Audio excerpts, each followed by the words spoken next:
This is why I do a lot of white lies, right? I do a lot of white lies. You guys will notice, because that doesn't hurt her. In fact, that helps her understand why I'm asking questions, and it puts me in a position where I'm not stressed out to know every little piece of information. You guys will notice I don't need a lot of information to talk to your sellers, right? I just jump right into the phone call and I just know how to do these little white lies like, oh, yeah, I'm sorry, I was driving when I got it. So that's why I have a lot of holes in my information.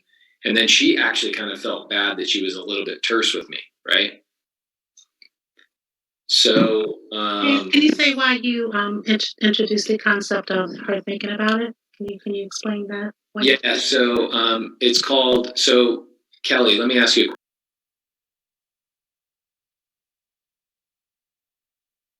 question. Mm-hmm. If I was going to ask you to write a movie for me, right? And you're literally going to write. I'm a Hollywood producer, and I come to you, Kelly, and I go, you know what, Kelly, you're beautiful, you're amazing, you're smart, you have a story inside of you. I want you to write me a movie, so I can go make this movie and put it on the big screen. Where do you start with a story? Where do you start in your mind? Not on paper, but where do you start in your mind?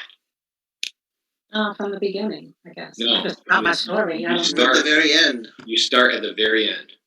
You asked me where did I start? Not where you start. I would start at the beginning of the story. Right. That's what I would do. But I want you guys to start at the end from now on. I want you to paint the picture at the end. So essentially, what you're doing is you're drawing the pot of gold at the end of the rainbow, and you're giving the seller the narrative of the end of the story, and then you can backtrack into it. So you go. Essentially, I'm going to the seller and I'm saying, hey, what does this look like for you at the end of our transaction? How do you want this to look? You guys know. Briefly brushed over it. Right. Then, I give that stuff to have these conversations with sellers. So I'm actually glad we haven't gotten to that point in the mentorship for a lot of students.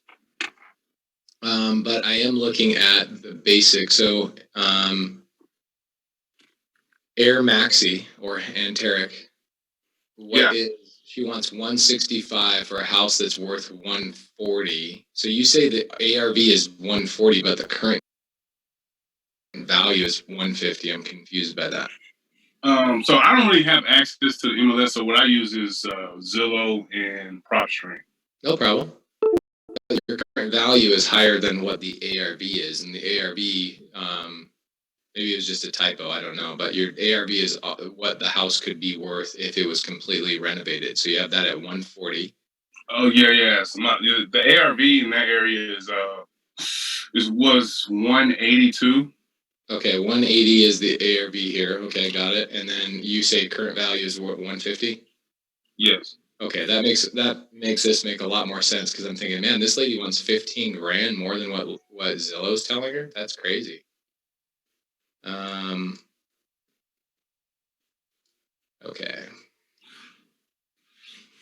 And Tarek, how many of the phone calls have you heard me do or watched me do? Probably 3 or 4. Okay, so the last 3 Mondays, I have done exactly what I'm about to do here, where I've given a bonus Zoom on Monday morning where I go through and I call the students. A lot of these people are not even ready for me to call and close them. So a lot of times I'd say half the time I'm closing the sellers and the other half the time I'm planting a seed. I can already tell you from the situation that we're in here is that I'm just going to be planting a seed for you to ultimately follow up with the seller on your own. Right. Okay. So, but I'm hopefully by watching this, you guys can start indicating like I'm at a point where I can just hear a 2-sentence story and I can tell you exactly where the situation is, and we need to get it on the right path. And then that right path needs to be followed up with a couple of times in order for you to close her. You're not going to close somebody with terms typically over the phone that it had never heard about terms before. You're not going to close them over the phone on your first call. Usually it takes, I'd say, between 2 and 5 phone calls to close somebody on terms. So this will probably be your 3rd call to her, but we got to get her on track. And so the way I look at that is we're basically starting all over. So this will be technically the first call that we explain terms to her, and then you'll jump into a track where I will tell you exactly what to do after the fact. I will. Hello. Hi, is this Joyce? Yes, it is. Hi, Joyce. My name is Pace. I'm partners with Anteric. How you doing? I'm good. How are you? I'm awesome. It's Memorial Day, so hopefully you're going to spend some time with your family, not just with me. Well, we're kind of social distancing right now, so I've pretty much been staying at home, but we've got some good weather, I think. Awesome. We had some rain, and hopefully we'll get some sunshine today, so Good. I'm doing good, thank you. Well, I live in Phoenix, and so we have sunshine every single day, and I'm sure you're a little bit jealous, so no big deal. Oh, yes, I've been to Phoenix a few times, and I just, you're very lucky to live out there. It's nice. Well, I'm the lucky guy in the group of partners. That I'm the guy that does what's called underwriting. So I'm the one that sits down, looks at what money we have to spend, looks at all the deals that are in our pipeline, and tries to make a determination of who we can help the most and which deals we want to buy. And Tarek indicated that you were looking, his notes say you were looking for 165. Is that the number you were looking for? Yes. Okay. And you've got, he said something about the house is vacant, but you were renting it at one point.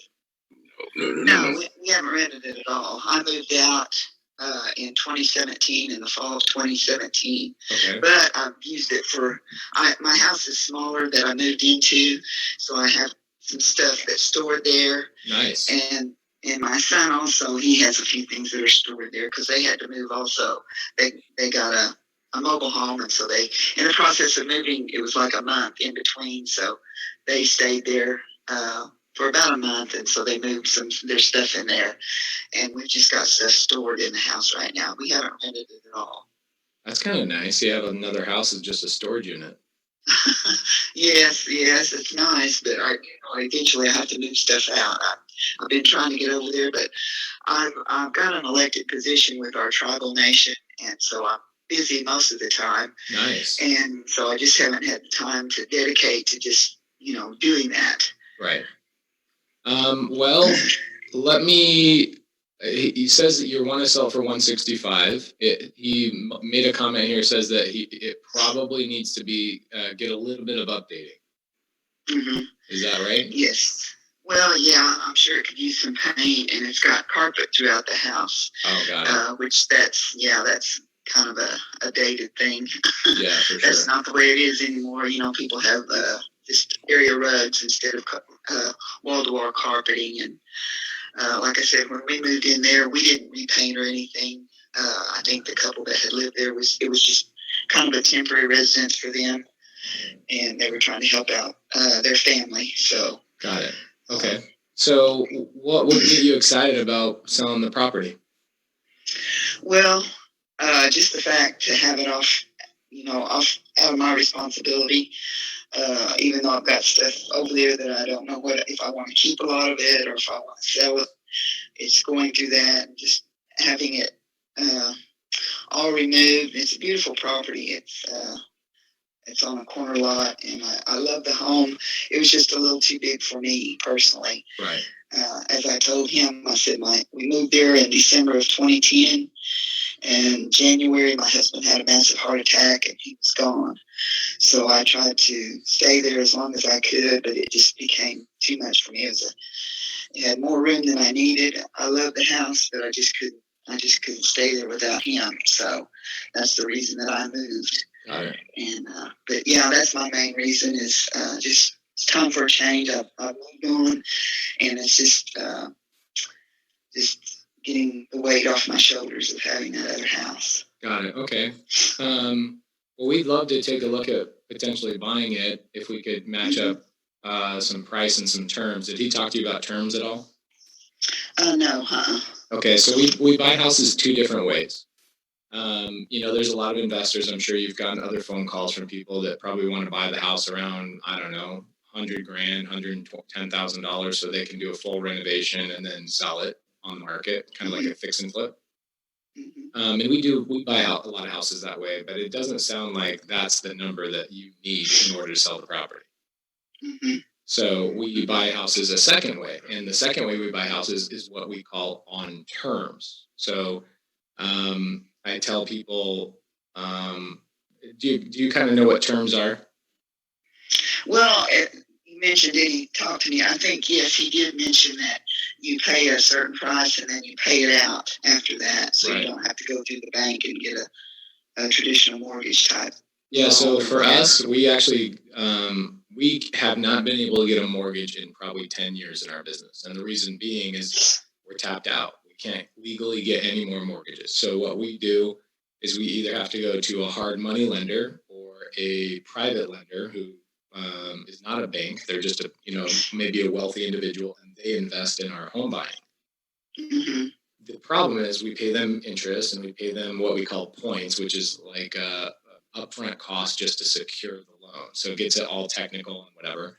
And then the third way we do it is we ask the sellers, we say, hey, why don't, instead of us paying our private lenders money, why don't we pay you some money? And why don't you make money off of this? And it sounds like your situation would actually be really good for this, but you would have to tell me if I'm wrong. The house has been sitting there vacant for 3 years. You could have been making money on it that whole time. Mm-hmm. But obviously you weren't quite ready, and you were using it for whatever reason. So what I'm suggesting is, maybe selling the property to us, naming the price that you'd like, and then we would name the terms that we would like, which would be a monthly payment that you collect. You don't collect it, we just send it to you every single month until the house is paid off or until we decide to refinance it out with another lender.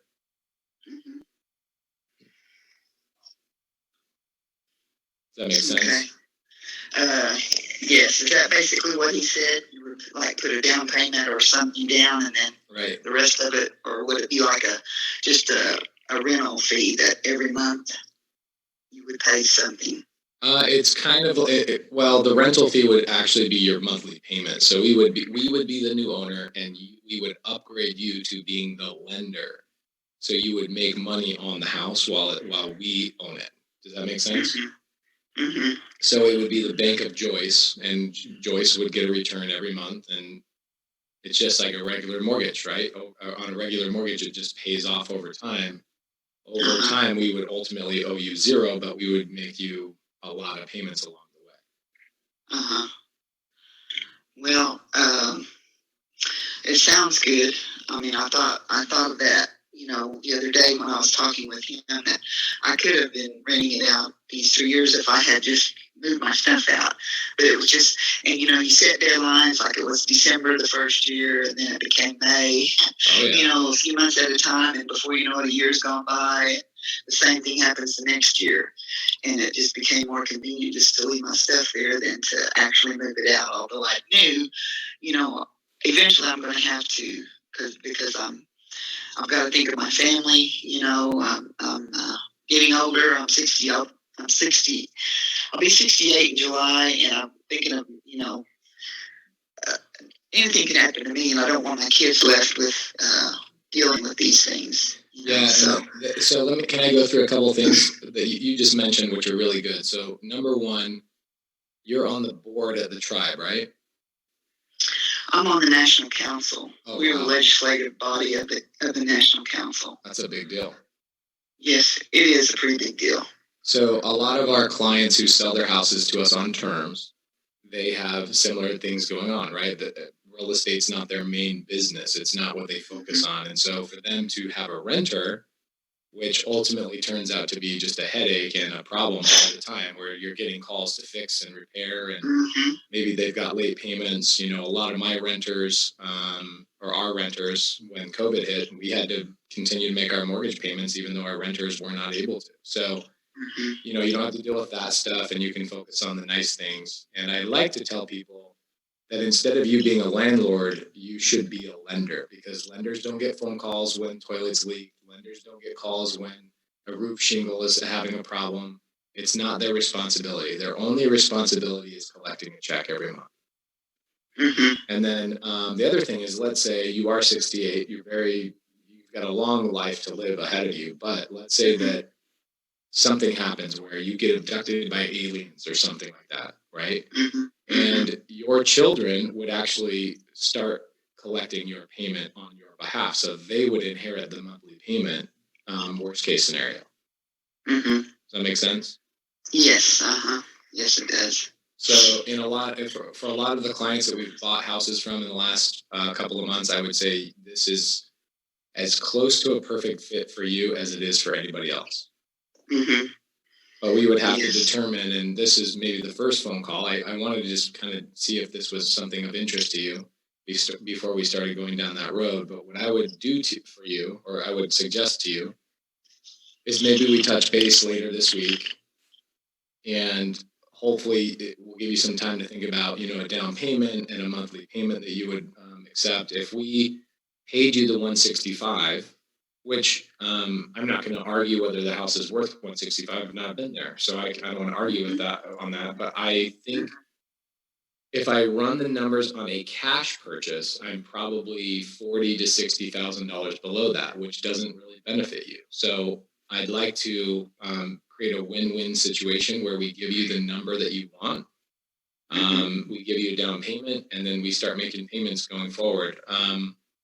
The person who does the paperwork, just so you know, is not us, and it's not you. It's actually a third-party escrow company that we pay out of our pocket for them to do all the agreements, make sure everything's set up properly, and set up your monthly payment so that it's automatic. Mm-hmm. So when would be a good time to follow up and see, give you some time to think about it, and then we can see if we can structure something to work out for both of us. Okay, so you are interested definitely in this house. Oh yeah, for sure. Okay. Well, I just wanted to discuss with you a couple of the things that I feel you need to know. He asked me about the plumbing in the house, some things, if there was any problems. Okay. And do we need to talk about that now, or do you want to talk about it later? No, we can talk about it later. I think at the end of the day, we've been licensed contractors for over 10 years. The things that might be a bother or a worry to most homeowners, for us, they're like putting on a pair of pants. It's super easy for us. Uh-huh. So I'm not overly worried about that. The main thing I'm worried about is making sure you're taken care of on the price you want and the terms that we work out. And if we can work that out, all the other little things are just little teeny details. Okay. Well, can you hold on? Let me get my calendar real quick. Yeah, no problem. Just a minute.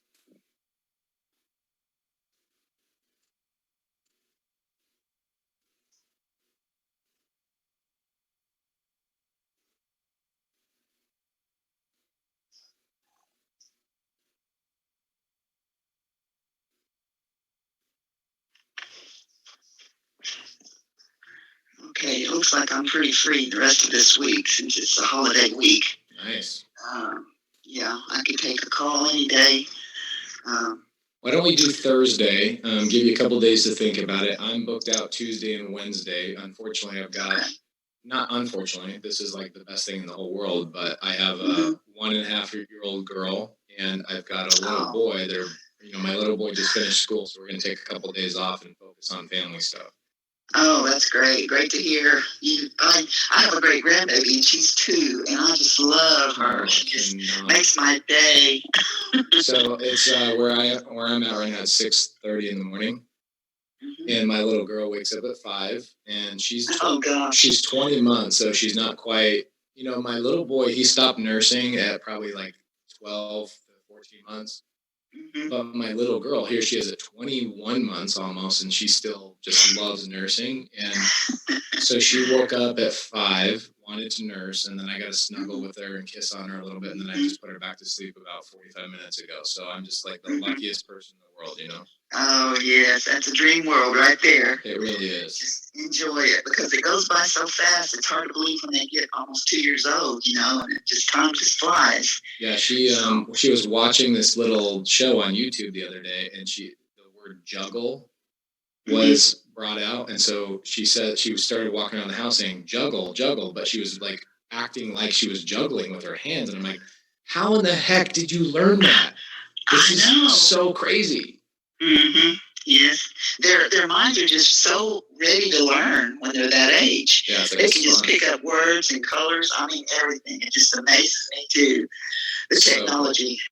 So. Well, let's touch base on Thursday. I don't know that I'll be making the phone call. If Ryan Tarek will make the phone call, him and I will work that out ourselves. But what time works for you on Thursday morning? Same time work?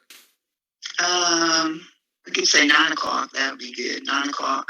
Perfect. 9 o'clock. It'll be either Uh-huh. myself or Anteric will call you up, and the main thing we're going to ask you is, hey Joyce, if we came up to $165,000, or you might even want to change your price. I don't know. You tell me what the perfect scenario is for you.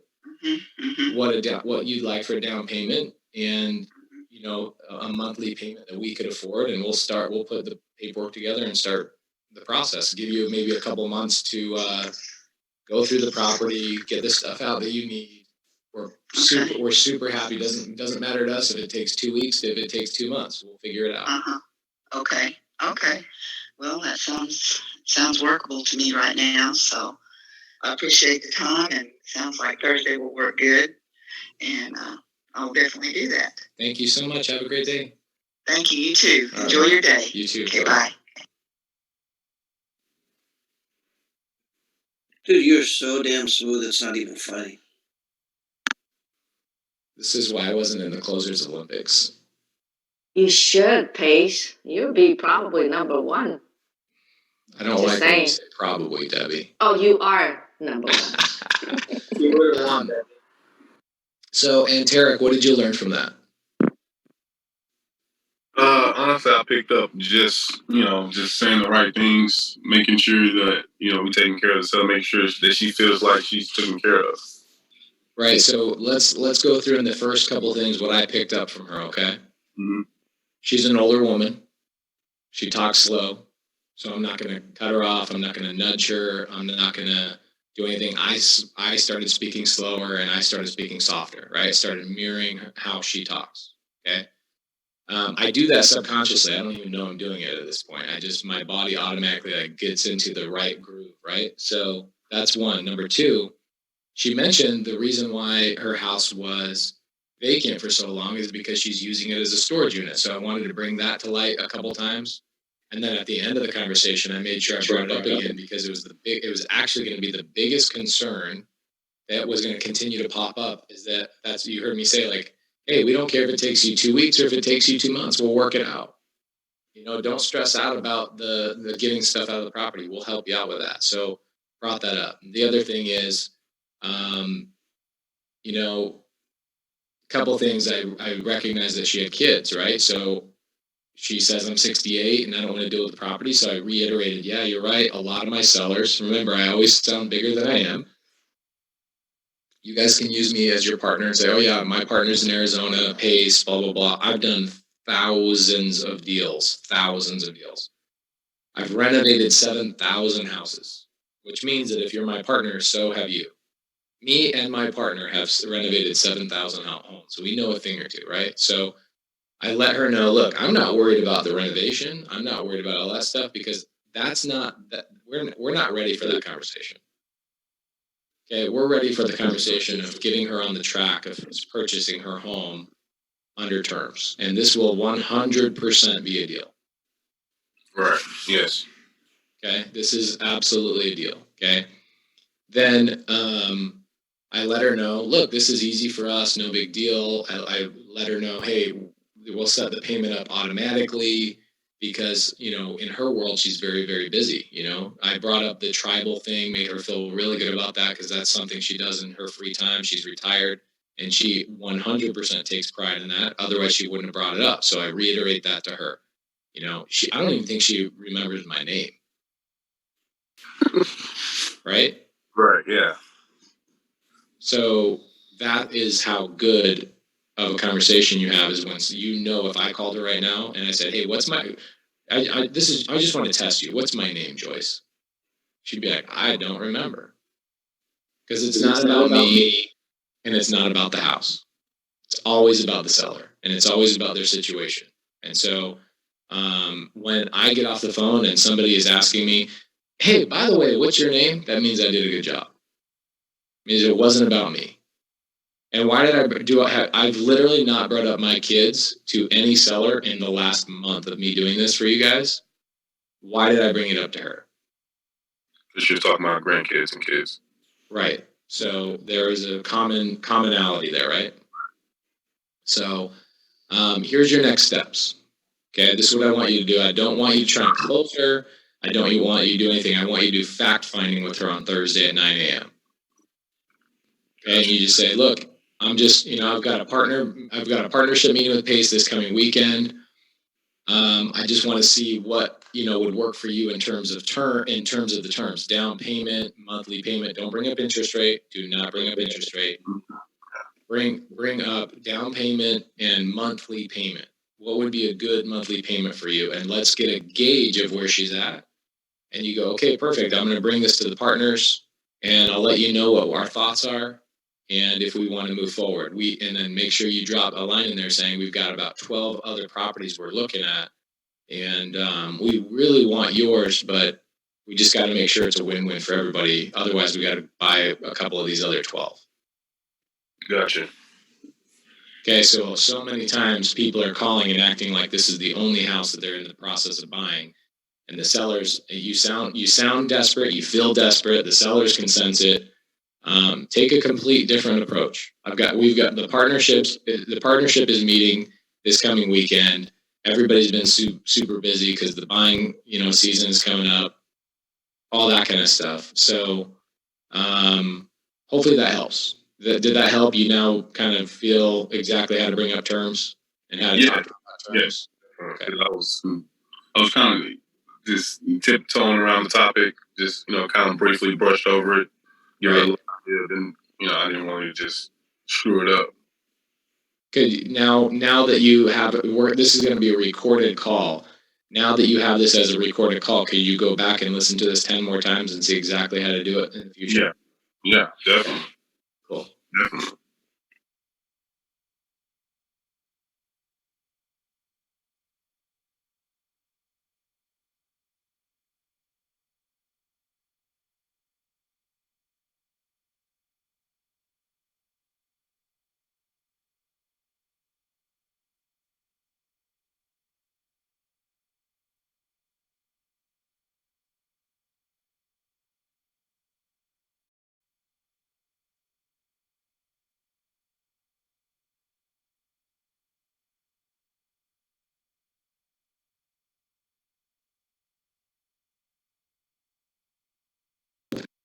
An agreement for sale, which is bond. Yes. Okay, so we don't need to get into the technicalities of it, but an agreement for sale, if I pulled up one of my properties right now, you would see, I could pull up and you could see a lien attached to that property. I've bought properties on agreement for sale. Okay, I don't buy properties on agreement for sale really anymore unless it's this exact situation, which is, it's a really small bank and we don't want to disturb the bank and all that kind of stuff. You don't want to wake a sleeping giant, right? So you can absolutely buy any property on terms, and if you're afraid of the due on sale clause, then you can buy it on an agreement for sale, which is buying it subject to. However, the title transfer and the deed are handled a little bit different. It's very not technical. People get worried about it because there's all these terms and all these words. In 2 weeks, we've got some students that are going to be hitting week 5 and week 6. And I will be doing a couple of Zoom calls, which again are going to overwhelm and lose some students in the process. But these are bonus Zooms, so you don't have to tune in. But I'm going to go through the paperwork on some of my most recent transactions, so you guys can see what a note looks like, and you can see what a deed looks like, and you can see what all these things look like, because there's all these terminologies that people get all confused by. But at the end of the day, they're just pieces of paper. So. What is John, Tanisha, what is John expecting to hear from me today? I can't hear you. Okay, I think he mostly wants, because I did mention terms and how it works. I just wasn't sure. Everything that's going on in these calls. So I'm going to do all links in one post. So it'll be like, so we need to get you in touch with some people in Louisiana that can do rent roll, which means that he collects $3,000. And funny that I actually have. Okay. Perfect. This is Pace. Good morning. How you doing? Hey, how you doing? Great. This is John Simon speaking. Awesome, man. So you're in Hattiesburg, Mississippi, huh? I started off in Hattiesburg, Mississippi. Wow, super interesting. Wow. Yeah. Hattiesburg is a cute little town, really, really small, and funny that I actually have friends that live there. Really? Yep.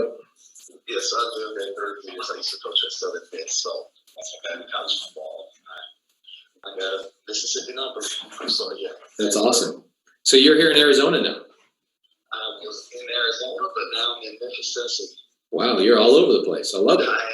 I did some time in Arizona, at Arizona State. Oh, that's a great. I live right by Arizona State. Oh, really? Yeah, I mean, I live here in Mesa, but I have my office is in Tempe. I could throw a rock and hit one of ASU's buildings. Okay, nice. That's very nice. Well, you're living in paradise, I can tell you that. Oh, it's the best. It's absolutely the best.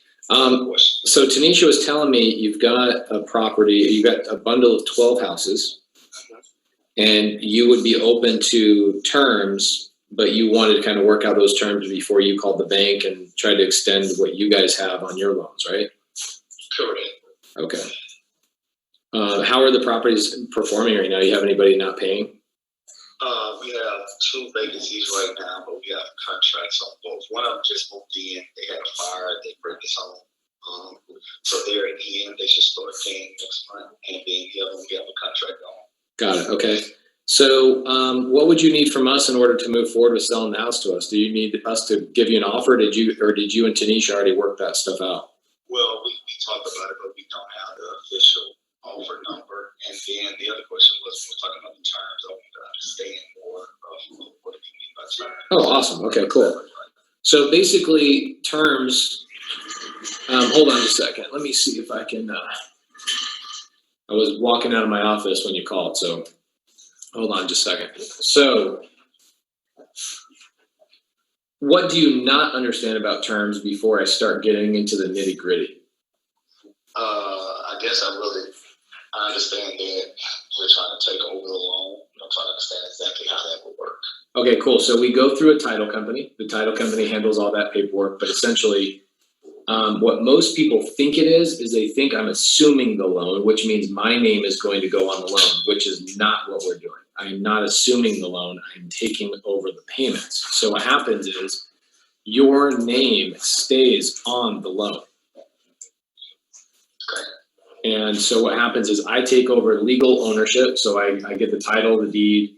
I take over all the payments, and then whatever we work out with you in terms of down payment, any of that kind of stuff, so that you feel comfortable and you feel secure. We have a title company do all the paperwork and handle it, all that stuff. Okay.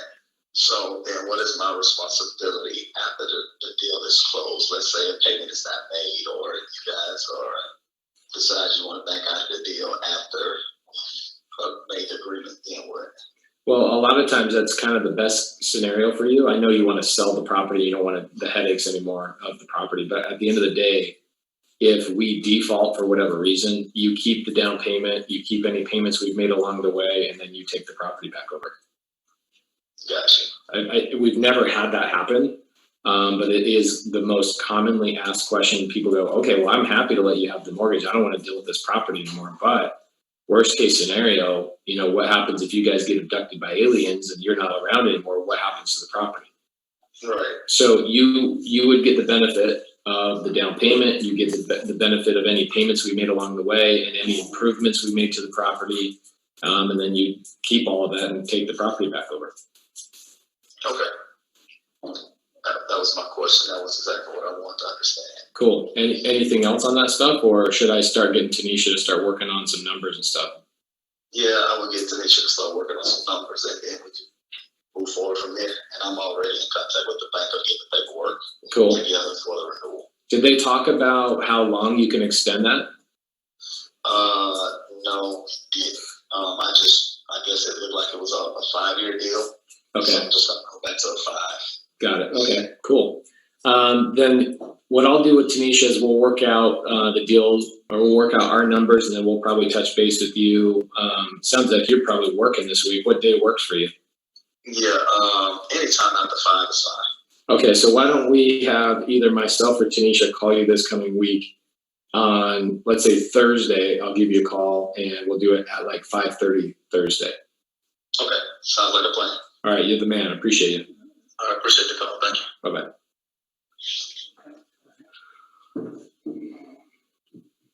Good job, Tanisha. Thank you. What part of that? What part of that do you feel like I did that you could not do? Just kind of the understanding of what to say, is that kind of the main thing? Yeah, I think what to say when they come up with the questions, because I think I have it in my mind, but when it comes, like, you're more, I guess, slow with the conversation. I'm trying to get everything.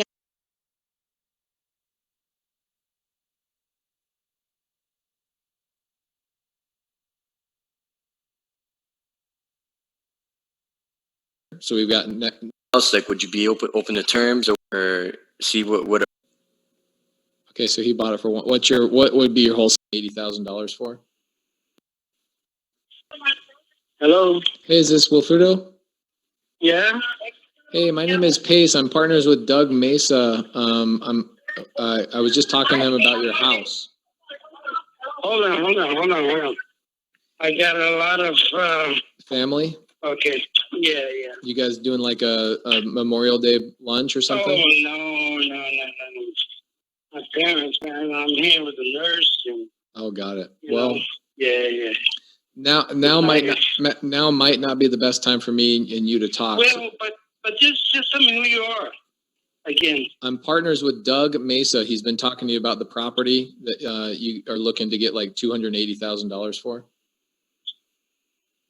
Okay, we're talking about Florida. Yes, sir. Miami Gardens on the lake. Yeah. My new. Well, I told him it's not on the market. You know, I just told him that talk to me. Let me see if you change my mind. You know, that's all. Got it. What do you want to do with the property? Are you just kind of keeping it as like a vacation home, or what are you doing? Well, the property needs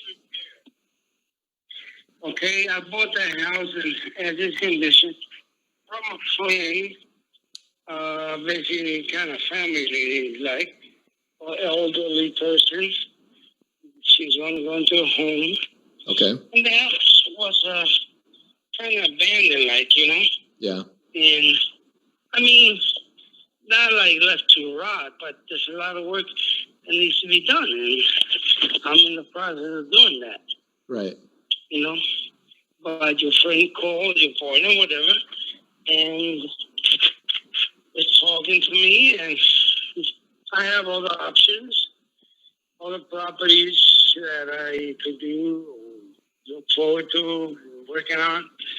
So I said, well, I'll give this. If money's right, why not, you know? Right. Well, what are your other, what do you want to do with the property? Well, if I get what I want, I'm going to keep it. And it's a nice retirement thing. I got a lake, got a pool. Got it. So you're thinking about maybe living in the property. Yeah, eventually.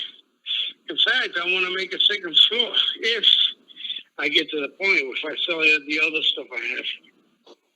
What would we renovate for the second floor? What would make it exciting for you to sell it? Money. What kind of money? Big money. like billions or what? No. Stop. You can. Come on, let's be real. The thing is worth money, and listen, the house 2 houses down, it's worth 500 and change. Okay.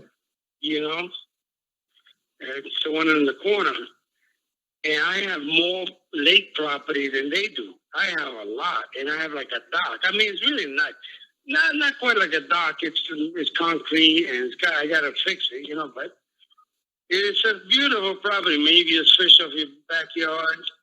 You know, it's a dream. It's something that I guess your partner saw that. He says he knows that place. You know. Right. So I don't know. You know. Okay, so and jet ski in the back. It sounds like you're never going to sell it. Well, no. Well, you haven't said anything about it. I'll give you this. I don't know. You know. Well, I mean, I usually Look, do, I bought that for my parents, my mother Got it. especially. okay, And we're here with the nurse, and she's out doing, so I don't know what's going to happen. right. Okay, so I even bought a walk-in tub that's in the back. I have installed it. I tore the bathroom apart to do it, but because she's been ill, I've been coming here. I'm in New York, and every time I'm doing something, I gotta hurry up to that down here, So, Right. So are you and thinking about right having now your, with this COVID and coronavirus thing? Oh man, everything's. So I don't know. That's why I'm not closing the door on you, man. I don't know. when should I follow up with you?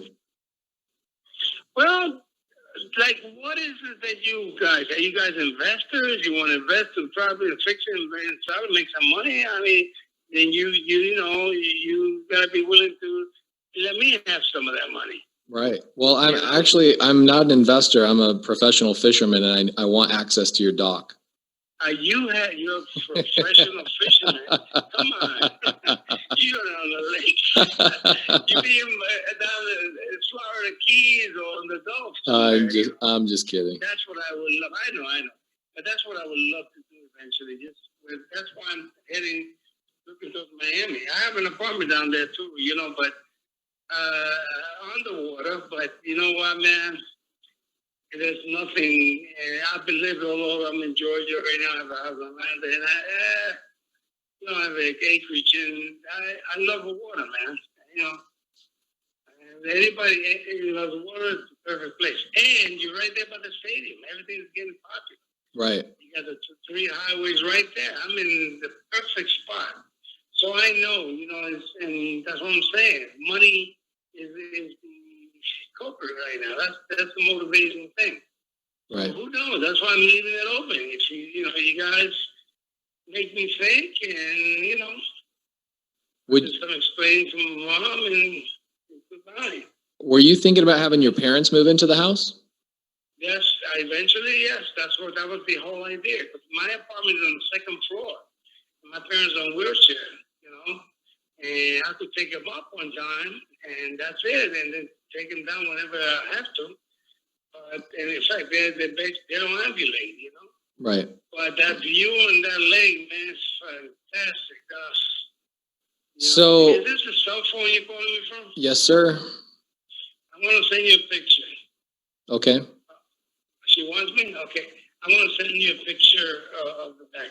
Listen, so I'm going to, do me a favor, text your information because the nurse is calling me. No problem. Text me your information, the phone, and your name and so on, and I'll get back to you. Awesome. Thank you. All right, take care. All right, on that one. So, here's what I would do with this guy. What I was going to let him do is I was letting him get his gas out, right? I was letting him talk. I realized he's from New York. He's a New Yorker. So New Yorkers, no offense to anybody that's a New Yorker, but their mouth and their ears don't work at the same time.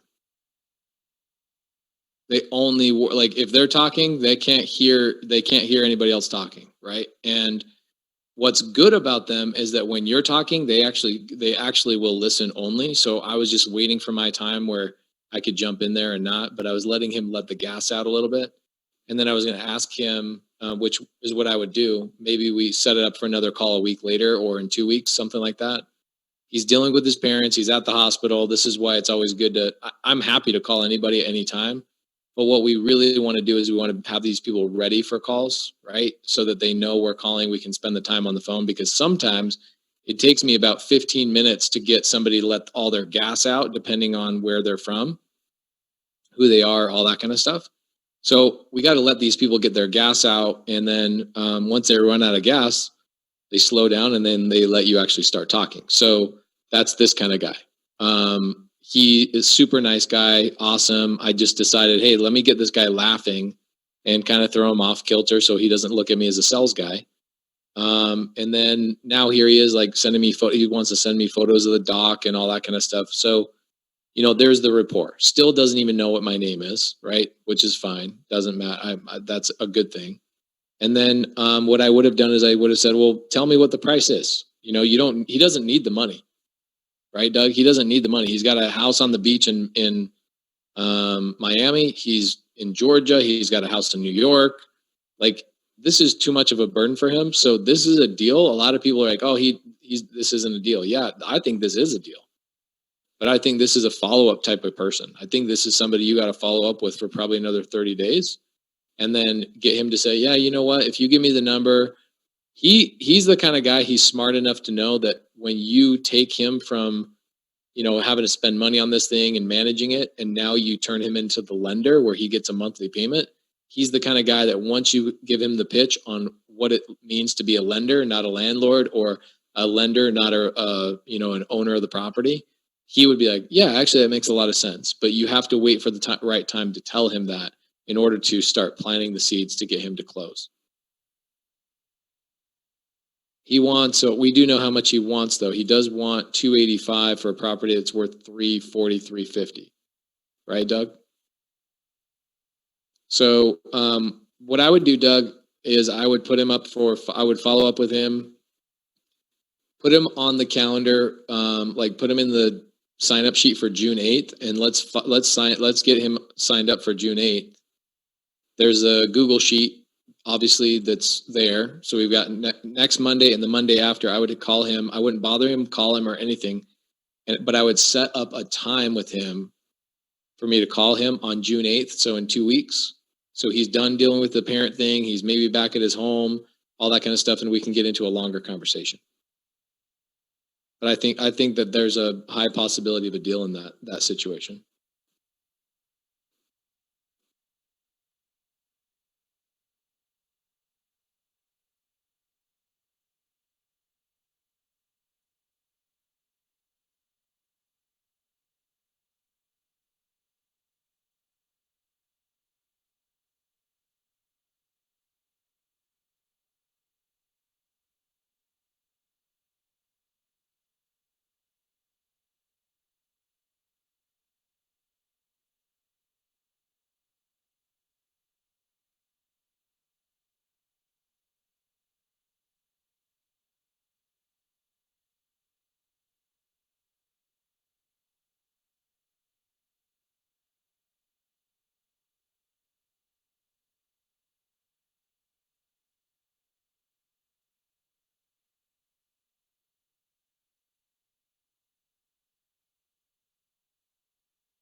Robin, a call, wants me to call Lisa, vacant house that has a mortgage on it and doesn't. Robin, Hi, Pace. hi, fill me in.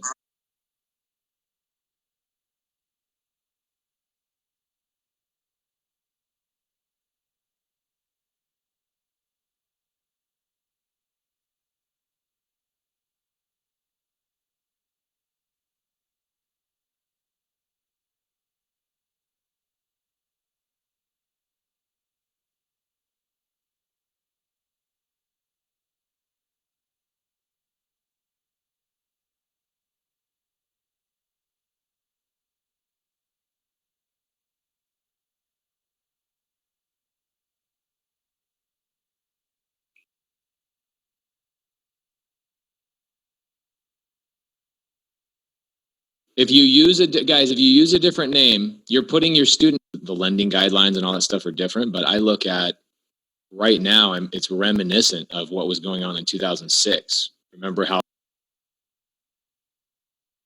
that was like starting to get crazy and the prices were like, how are people paying these freaking prices? Yeah. That's what I'm seeing now. Because these houses, quite honestly, I'm sure that's what you're looking at, are,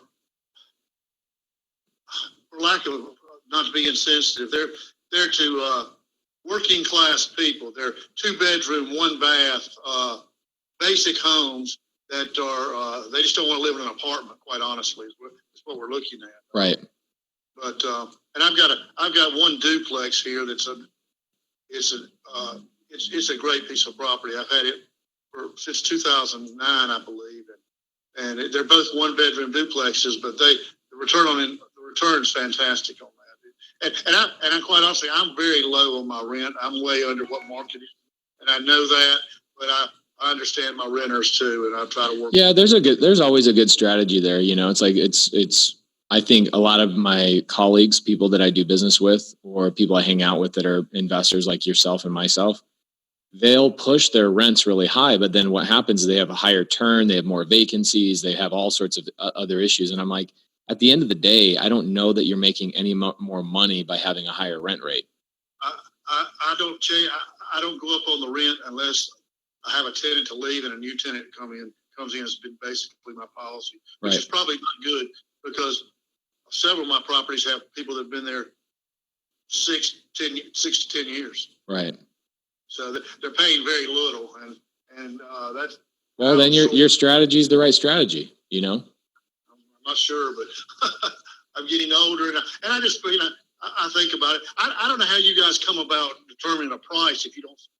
If my tenant doesn't know you're interested, you don't do an inspection or see the house. I don't see how you can get there, but maybe you can explain that to me. Yeah, I can explain that to you. So we buy properties a couple different ways. I'm sure you get reached out to by investors and cold calls. And, yeah, it's probably overwhelming how many people reach out to you, right?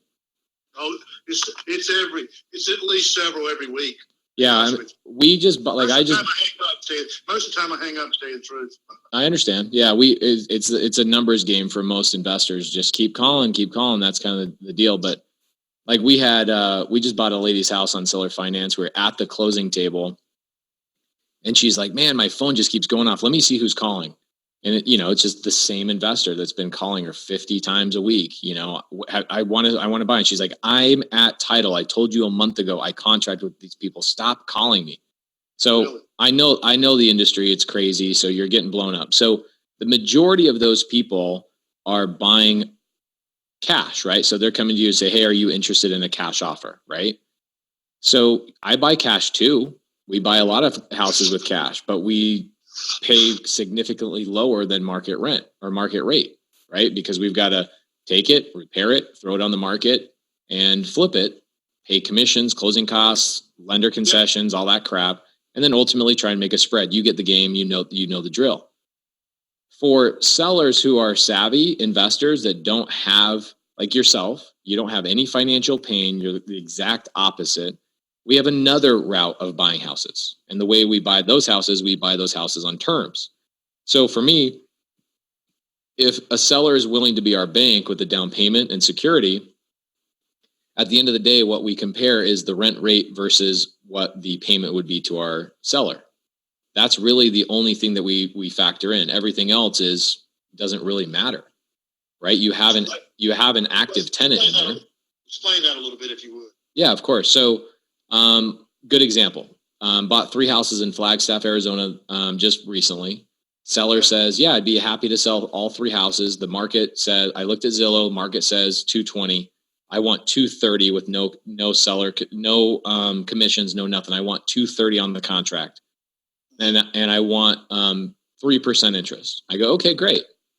Then he 3 what? I'm sorry. 3% interest.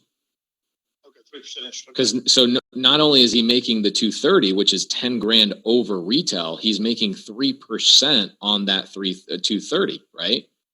Mm-hmm. Now, he's actually making a lot more than that because as you know very well, the first 10 years of an amortization schedule is heavy rated on interest. So his effective rate of return for his first 10 years is probably closer to a 12 or a 15% return on his money, right? So he says, well, I want a 20-year term. I go, okay, great. So he's the bank, right? Just like you would essentially be the bank.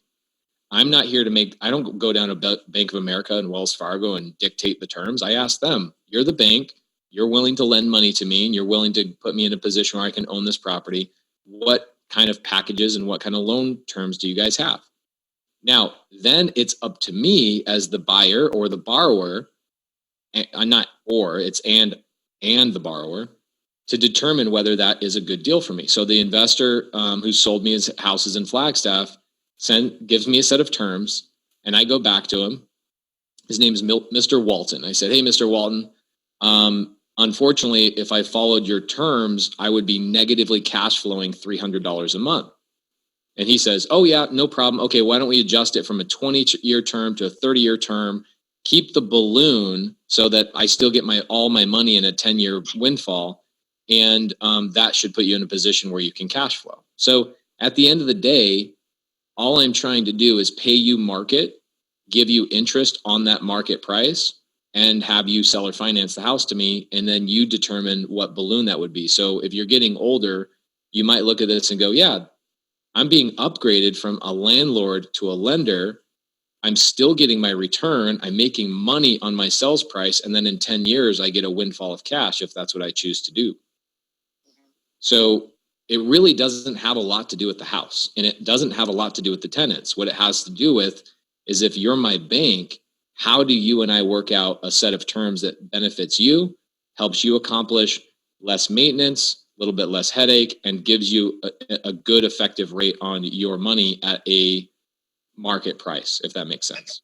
How am I protected if you have very little cash invested that you guys walk away and I got a house that somebody's tore out of hell? Well, that's a great question. So you're the bank, right? So you, again, would be the one determining what would be that security that you would want. I get some sellers, like we bought a house last night.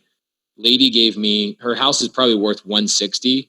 We gave her $185 on paper, $20,000 down, and she gave me 0% interest, right? And I guarantee you wouldn't give me 0% interest, but that's not, she's not you, and vice versa. Ultimately, the main thing she cared about was, I want to make sure I'm secured, and that $20,000 is what makes me feel secure. So that would be a question for you. What's the amount of money that would make you feel secure to turn around and work a deal out with us?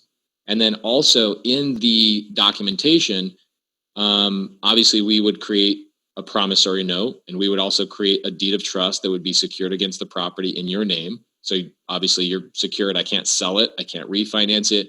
I can't do anything without your permission. But if for some reason I get abducted by aliens, right? Whatever that looks like, I'm no longer on planet Earth. How do you get your properties back and keep your security and keep all your payments along the way? We write that all in the documentation. I've done a pre-signed deed in lieu of foreclosure. So the seller holds a deed in lieu that if I ever default, they simply record the deed in lieu of foreclosure. They take the house back. It's pretty simple. Your monthly payment to the seller is electronically transferred on a certain day each month. Is that How that works? Yeah, we go through, honestly, we have enough houses that we just don't like dealing with any of that stuff. So we hire a third-party servicing company that we pay $17 a month to. We make all of our payments to them on the first of every, or 3 days before the first. They receive all the money, and then they distribute all of the payments to HOAs, to associations, to taxes, insurance, and then ultimately the sellers who are seller financing us. And then the seller gets a direct deposit, and they also get an email notification saying payment's been made. And failure by you guys to pay taxes or something would be a default on the loan and revert back to the seller. Right. Default of any kind, right? If I do not perform on our agreement, then you have the right to push forward on. Obviously, you have renters that don't pay, but y'all are well leveraged enough to be able to absorb those type of things. That's part of the business. These people are one mishap away from not being able to pay their rent. All the time, every one of them. And I'll tell you, you may not like the way I do things, but I do not charge very much deposit because they're unable to. If you say I want a month's rent and a month's deposit, they're not able to come with that kind of cash. Right. So quite honestly, that didn't mean a hell of a lot to me. What means a lot to me is that they pay me on time. If they have a problem, I have it fixed immediately. I'm not a slumlord. If somebody says my air conditioning isn't working and it's 90 degrees on Friday afternoon, I pay the guy to come out on Saturday at a higher rate because I'm going to make sure the house is taken care of. We're the same exact way. I just fixed a slab leak the other day. We had a leak underneath the slab. I had to go in there, trench it out, replace all the stinking copper that, all that crap. You got to do that. You can't, irregardless of what's going on, you got to keep the property up. Yeah, 100%. I mean, for us, so we have 12 different businesses. I own title companies. I own fix and flip businesses. We own Airbnb businesses. Primarily, all of our buy and hold stuff it's the long game for us. It's not anywhere. We're not looking for a quick buck. We know this game just like you do is not a quick buck. No, I mean, unless you're the lender, right? Like my goal at some point in my life is to ultimately become you, right? Like becoming a lender. I don't know about that. Let me ask you this. Let's do a hypothetical. I've got a duplex here in Burlington, North Carolina. Yeah. They're 2 one-bedroom duplexes. I currently rent each side for $550 a month. I think the property's worth, let's just say, for example, $115,000. Yeah. Down and dirty, does that kind of numbers work for you or not? Yeah, that works. What makes that work for you? Well, what would work is not even the purchase price. Okay, so this one.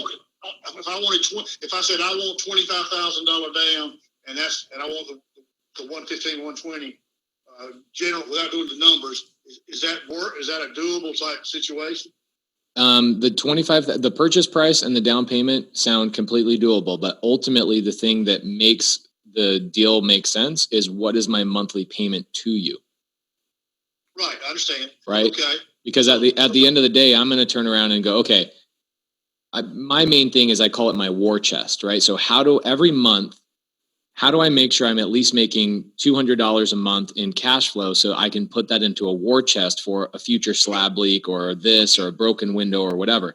If I can at least cover that, I can get myself into a long game position. None of those other things I don't care about any of the other stuff. Now, granted, as you can understand, my goal is to take that $25,000 and spread that over 5 properties if at all possible. But again, I can't dictate terms of my lender. And if you're my lender and you say, this is what I want, then I would have to ultimately determine. Let me dumb this down for myself, if you don't mind. Yeah, of course. Using that example I just did, let's say we said 115 for the property. Let's just say 20,000. So you're talking about. Yeah, you would find. We would create a note. Yeah, we'd create a note for that $95,000 that I would owe you $95,000. Let's just say it 3% for lack of a better term. And I don't have a calculator. Let's say the mortgage is $600 a month. Okay. Sounds about right. Yeah, and and you got taxes and insurance that are going to cost you another $125 a month. Okay. So you're $725, and I'm telling you right now, you got $1,100 worth of income, and from your standpoint, that's a winner. You're interested in that. I am always in. That's a great deal for me. And the reason being is because I take 20% of my rent. So in that situation, it'd be $220, and I put that into a war chest account. And then I take the other $200 and I go buy sushi and gas with it. Right? You know, I tell you what I'd like to do. I would like to evaluate my properties and see where. Now, here's one problem, and this is going to probably put a damper on the whole thing. 2 of these properties I have mortgages on. That doesn't matter to me. It's called buying those houses subject to. I take over people's mortgages all the time. This, for example, the one I just did, I have a mortgage of about right at 50 grand on. Okay. What does that do to you? Nothing. I take over people's payments all the time. But the my lender's got to agree to that, right? Nope. Your lender, it's called subject to. We go through a title company or closing attorney, whatever we decide to do. Closing attorney transfers ownership. I take over the payments, but here's the caveat to that. The caveat is I take over your payments. The debt stays in your name. Okay. So every seller says that right at the beginning. They say, ooh, and I go, okay, well, what do you care? You want me to go get a loan to pay off another loan? That doesn't make any sense, right? You're going to pay 2 banks a bunch of fees.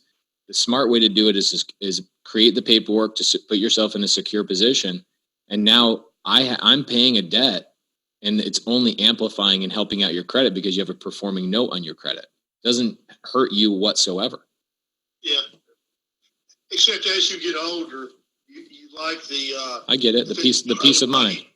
But you don't owe anybody anything. That's always I totally get it. A middle class deal that your house or your properties are paid for, and you're leaving no debt to your family. So that's just a different philosophy. Totally get it. Obviously, I would, and I need to go back and look at my properties and and I can put them all in a lump sum or however. Several of the properties, the ones I have no debt on, you really like, right? I like the ones with debt just as much as I like the one with no debt. So look at the $50,000 note that you have. Yep. What would you sell that one to me hypothetically?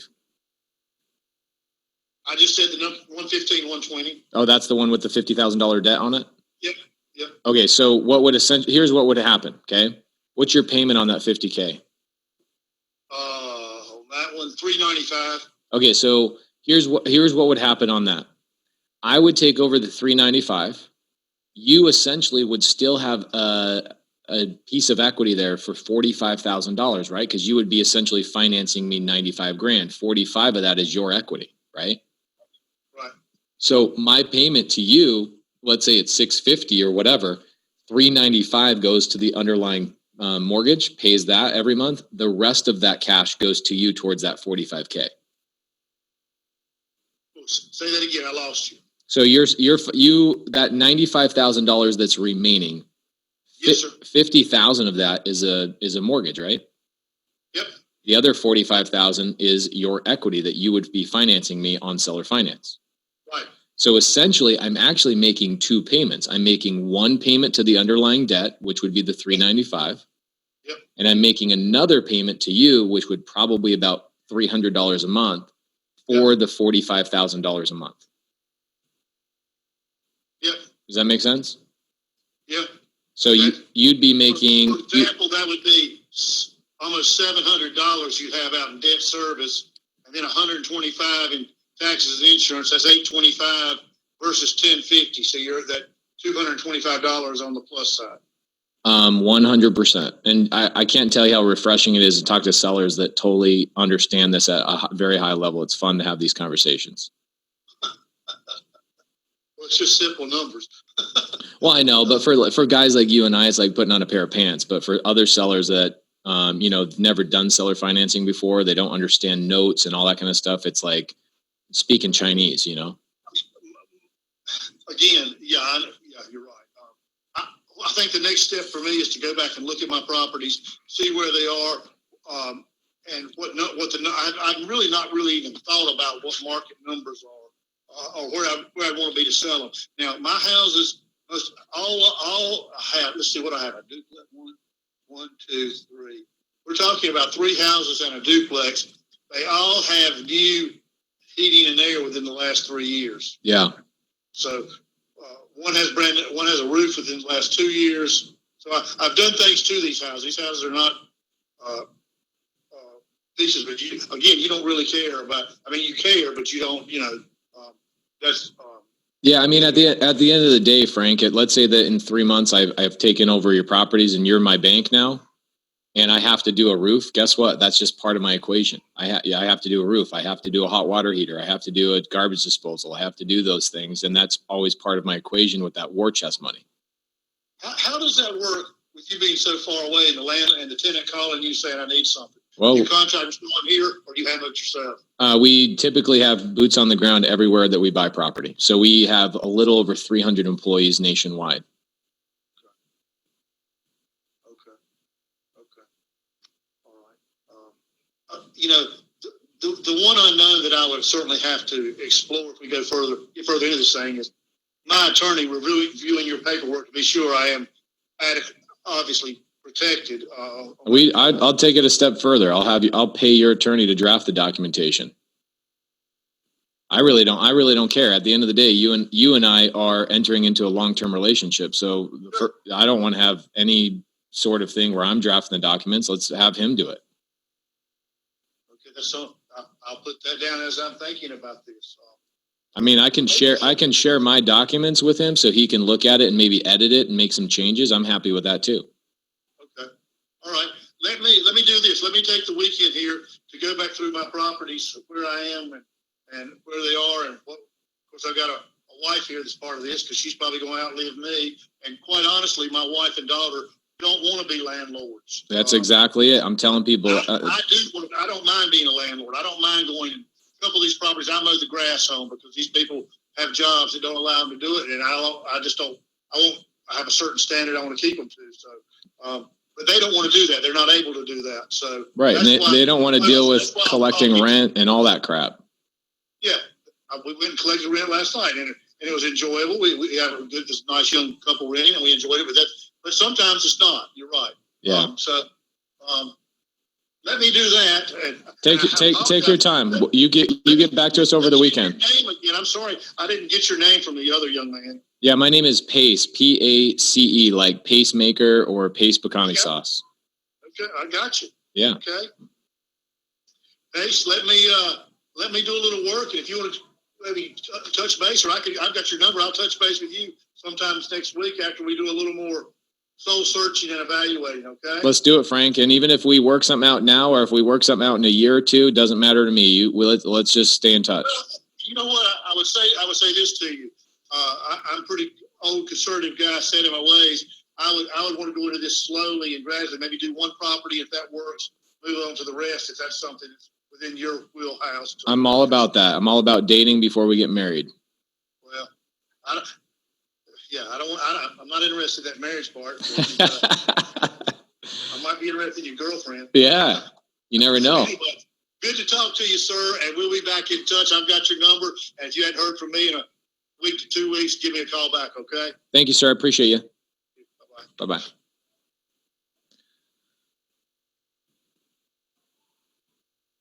Carlos.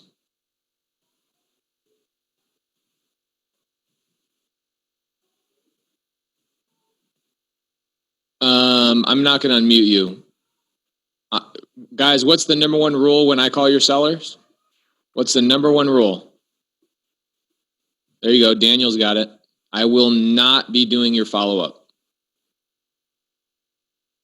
I will not do your follow-up. I will not. I moved your conversation forward. You thought this was a deal. It is a deal, but this would never have been a deal if I didn't get on the phone with him. And now here's the thing, guys. Me calling sellers, this is all recorded. You can go back, rehearse this, write down what I wrote. When you're driving around town, write it down, rehearse it, rehearse it, rehearse it, rehearse it. I'm not going to be doing calls with sellers the rest of the year, so take notes. I have done over 100 hours of recorded calls with sellers just as good as that one.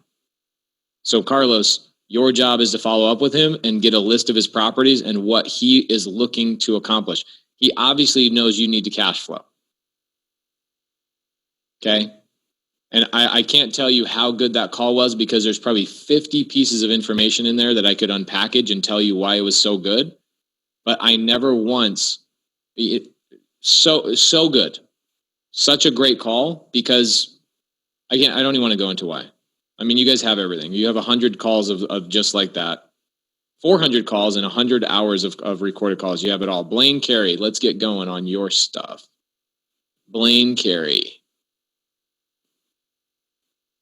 Blaine's not even in here. Love it. Blaine, are you not in here?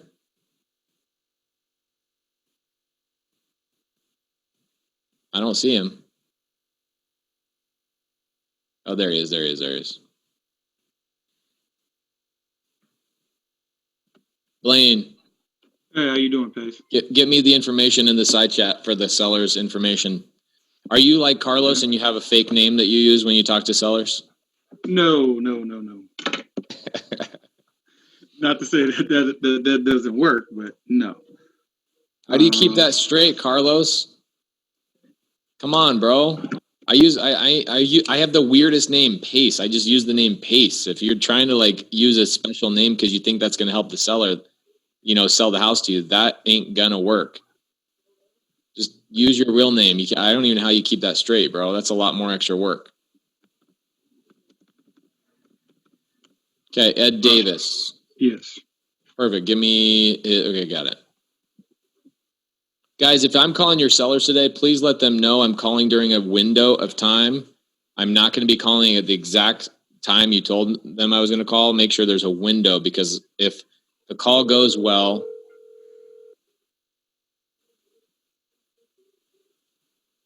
it takes a bit. Hey, is this Ed? Yeah. Hey, Ed, my name's Pace. Did Blaine tell you I was going to give you a call? Yes, right. How you doing, man? I'm doing great. Awesome. I'm calling you because I'm the boring guy that sits in the office and writes the checks all day long, and I just want to get caught up to speed with your and Blaine's conversation. Okay, I like to talk to the guy that writes the checks. Me too. So catch me up to speed. How's the conversation? Where'd you guys leave off? What are you thinking? What do you not like? What do you like? And what questions do you have? Okay. Now that Amazon complex should raise the value of the property. Right now, I'm very happy with my tenants. They've been there for over 3 years, and they're paying on time, and they keep the house good. So I'm not really that interested in selling it, but I will sell it for the $40,000 that we agreed on. So 40,000 is the total purchase price, or if 40,000 is what you want to put down on like a seller finance situation? 40,000 is the total purchase price. And that's that's a duplex? Yes, that's one apartment upstairs and one apartment downstairs. Got it. Okay, so it's basically one unit. Oh no, it's not. That's a duplex. One's up, one's down. Separate entrances, separate meters, everything.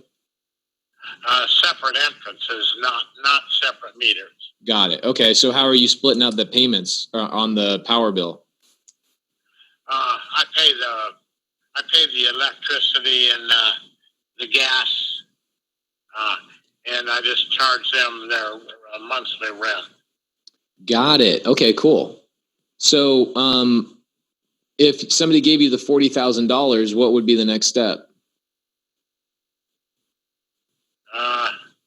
Well, I'd be out from under it completely then. Right. You haven't thought about doing any sort of seller finance or anything like that? No. Right, as I said, right now everything's going smooth with the apartment and my end of it right now. So if I sell it, I'd want to get out of it completely. Okay. Hypothetically, and I hate to push you this direction, just want to throw one thing out there. What if you financed a portion of it to me and you made interest on the money you financed to me. No, I wouldn't be interested. You just want to be done with it. That's correct. Got it. Okay. What are your tenants paying you? One is $490 a month, and one is $450 a month. Got it. Okay. And then you're paying the electricity, you're paying all that stuff. So what would you say is your responsibility every month for the payments? Because you're probably doing the maintenance on the landscape and all that stuff too. Okay, one of the tenants is mowing the grass now, Okay. and I'm paying him $25 a mowing. Got it. Okay. So you're paying him $25 a month or $25 a week?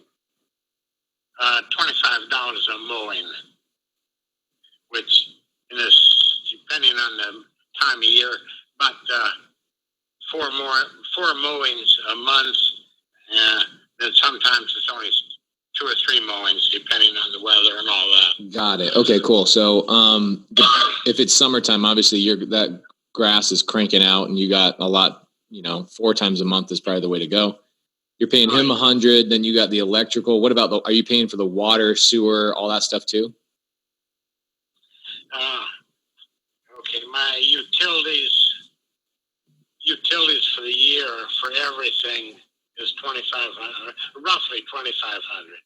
That's what it was in 2019. Got it. Okay, so you're $2,900 for everything. So you're got it. So you're a little over $200 a month, essentially. So you're bringing in about $700 a month, $800 a month. You're actually cash flowing about $500-$600 a month, is what it sounds like. Yeah, right around there. Got it. Okay, cool. What kind of condition are the properties in? Any deferred maintenance? Any roofs that need to be replaced? Anything like that? No. The roof was replaced in December 2016. Got it. Okay. The main roof. And if you got the $40,000 you're asking for, what would be the timeline you'd be looking for? What do you mean? Well, sometimes sellers say, I want to wait till the beginning of the year. I want to wait till after the election. Is there something you're waiting for, or would you move forward with it? No, we can close anytime. Got it. Okay. Let me get with my partners and we'll have a conversation about that. Okay. I appreciate you. Thank you so much. Okay, very good. So I should hear something in the next week or so? Yeah, I'd say Tuesday or Wednesday of next week. Okay, very good. Sounds great. Thank you, sir. Okay, Kate. Bye-bye. Blaine, that's a deal without seller finance, bro. What are you talking about? Let me unmute you real quick. Hold on. What's up? Yeah. So I got it locked up. I'm trying to wholesale it. I've been shopping. Oh, you already locked it up? Yeah, that deal's already locked up. Bro, that's a deal. That's if that was anywhere in the areas that I was buying, I would buy that deal right now myself. Yeah, the deal's locked up, but I'm not having success wholesaling it. It's because you're sending out to cash buyers on a cash buyers list and you're going to Facebook. Correct. Where should I be trying to do the deal at? When was the last time you pulled up a list of cash buyers in the area and skip traced them, that people who actually own properties in that area on tax records? Just from the beginning of my wholesale, which is probably 3 months ago. Okay, so somebody that owns property in that neighborhood wants that house. $40,000 investment that nets you about $5,000 to $6,000 a year. Correct. Bro, that's a great return on your money. Correct. Yeah, like I said, I've only been wholesaling. I'm new to investing. I've been wholesaling for 4 months, and so I got it locked up, and I just wasn't having success trying to wholesale it. So joining your program, I thought it would actually be just as good. What city is it in? Subject to. This is in Barberton, Ohio, which is a suburb of Akron, Ohio, which is about 30 minutes away from Cleveland. So bro, you got people in the mentorship that are like, I'll buy that deal from you. Okay. Yeah. Don Tejada okay. says he invests in Tejada or in Ohio, bro. That's a great deal.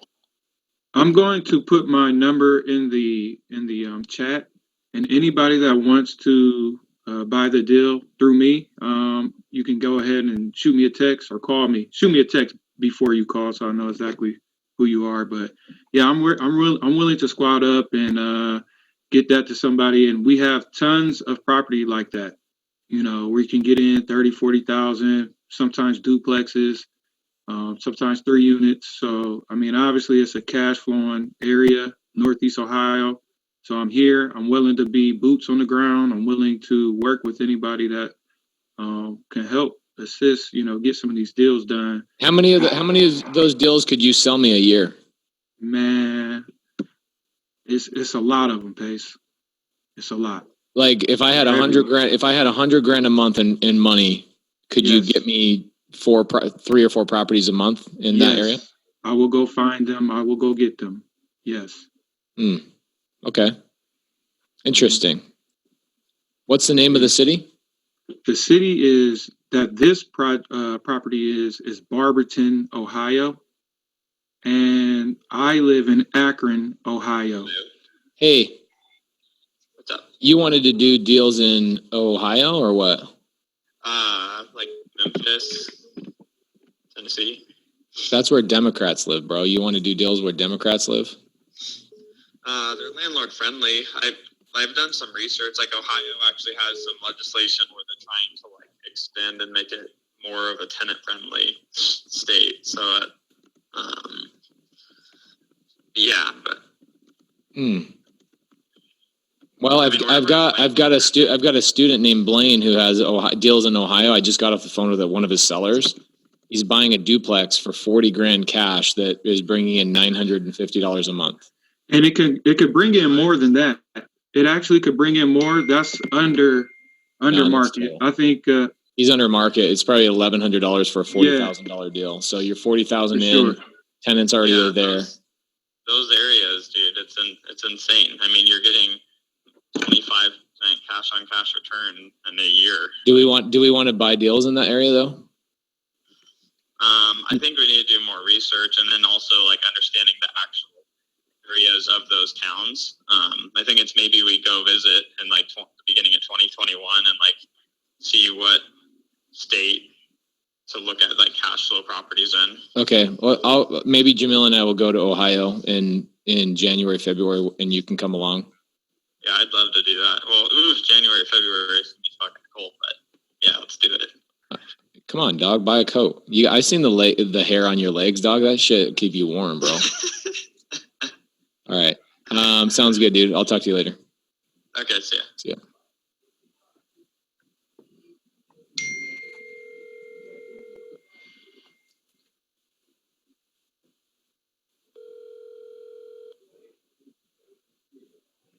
I'm getting all you guys' texts. I'll shoot you the info soon.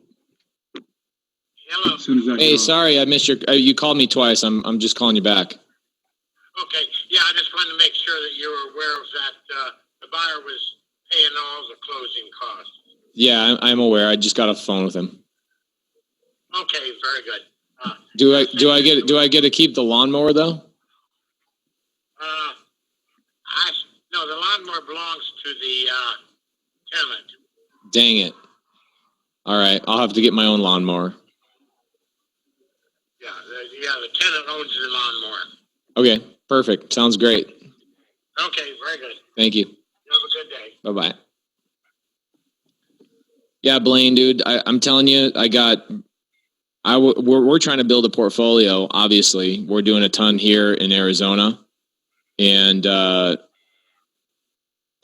those kind of deals, I would buy those up all day long. But the thing is, I don't want to buy a bunch of deals. I don't want to buy deals all over the place. I want to have a nucleus of deals, and so I would need to pick a town and then have you go focus on picking up those deals in that town. You know what I'm saying? Okay. Yeah, I could do Akron. I could do Cleveland. We do have an Ohio accountability group. So. Creighton wants to do some deals, bro. Creighton wants to buy some deals. Yeah, I got your text, Creighton. I'm going to send you the info. And by the way, guys, it's not that I'm opposed to Democrats as individuals. I'm opposed to the way that Democrats do politics regarding landlord laws. It's an absolute joke what California and these other Democratic states are doing to people who are trying to run a business. So that's it. I love me some Democrats. I got homies that are Democrats, but I don't believe in one piece of their politics as far as one thing. In fact, socially, I'm probably more of a Democrat than I am a Republican. But as far as fiscal policy goes regarding landlord policies, I want all of them to jump off cliffs. They don't understand the risk that's associated. I saw a Creighton. I don't know if you saw this, but in California, they just passed legislation that makes it so all foreclosures have to be purchased through by tenants or they get tenants and nonprofit organizations get first right of refusal on all foreclosures.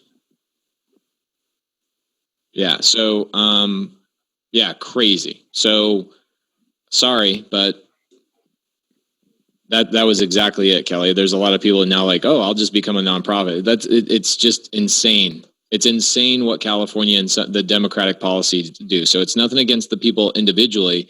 It's the fact that as a landlord myself, I want laws that favor me to actually take that risk. But if you take the existing risk and you quadruple it because you're trying to take care of a tenant, if you want to educate tenants on and you want to help them, then give them some education and give them more job opportunities. Don't freaking strip my ability to feed my family. That's how I feel about it.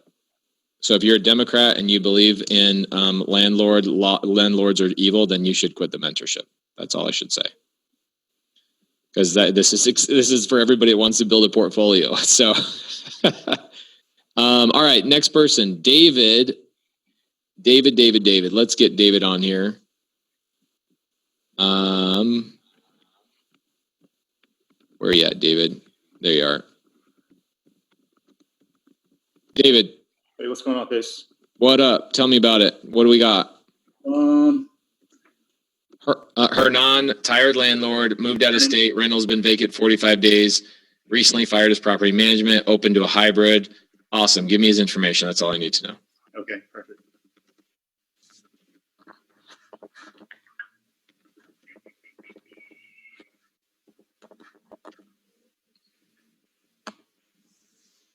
I mean, holy crap! If you're getting that many types of deals, Blaine, I'll give put $100,000 into that market every month. In fact, Creighton and I will partner on some deals together. Let's do it. I'll find all the deals for you guys. We can squat up for sure and get it going. It's a gold mine, in my opinion. I know I'm early in real estate investing, but to me, this is a gold mine. And I got some guys here that can help as well. So let's get it. Can you guys hear the seller okay if I set the phone up this way? Okay.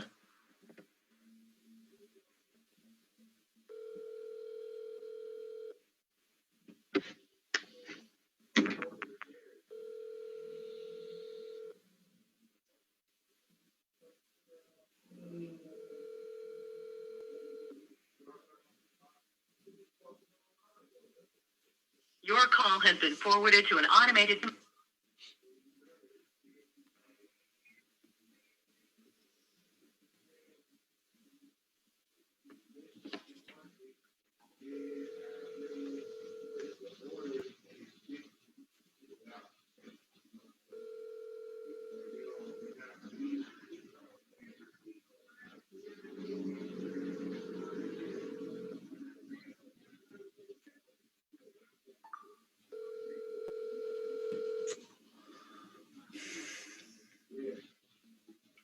Your call has been forwarded to an automated voice messaging system.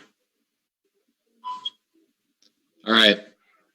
You might want to text him and just say, hey, my partner's trying to call you. Something like that. I'll do that. I got 7 minutes till I got to jump on Shelby. Let me jump on Shelby real quick. All right. And if he calls back in the next 7 minutes, I'll start a conversation with him. All right, sounds good.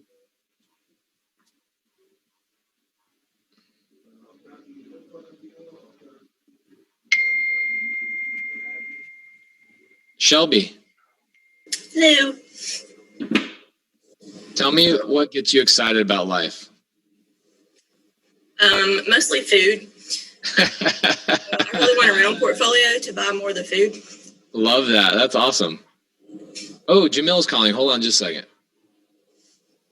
I gotta mute you. He might tell a dirty joke.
I'm so sorry, Shelby. I apologize.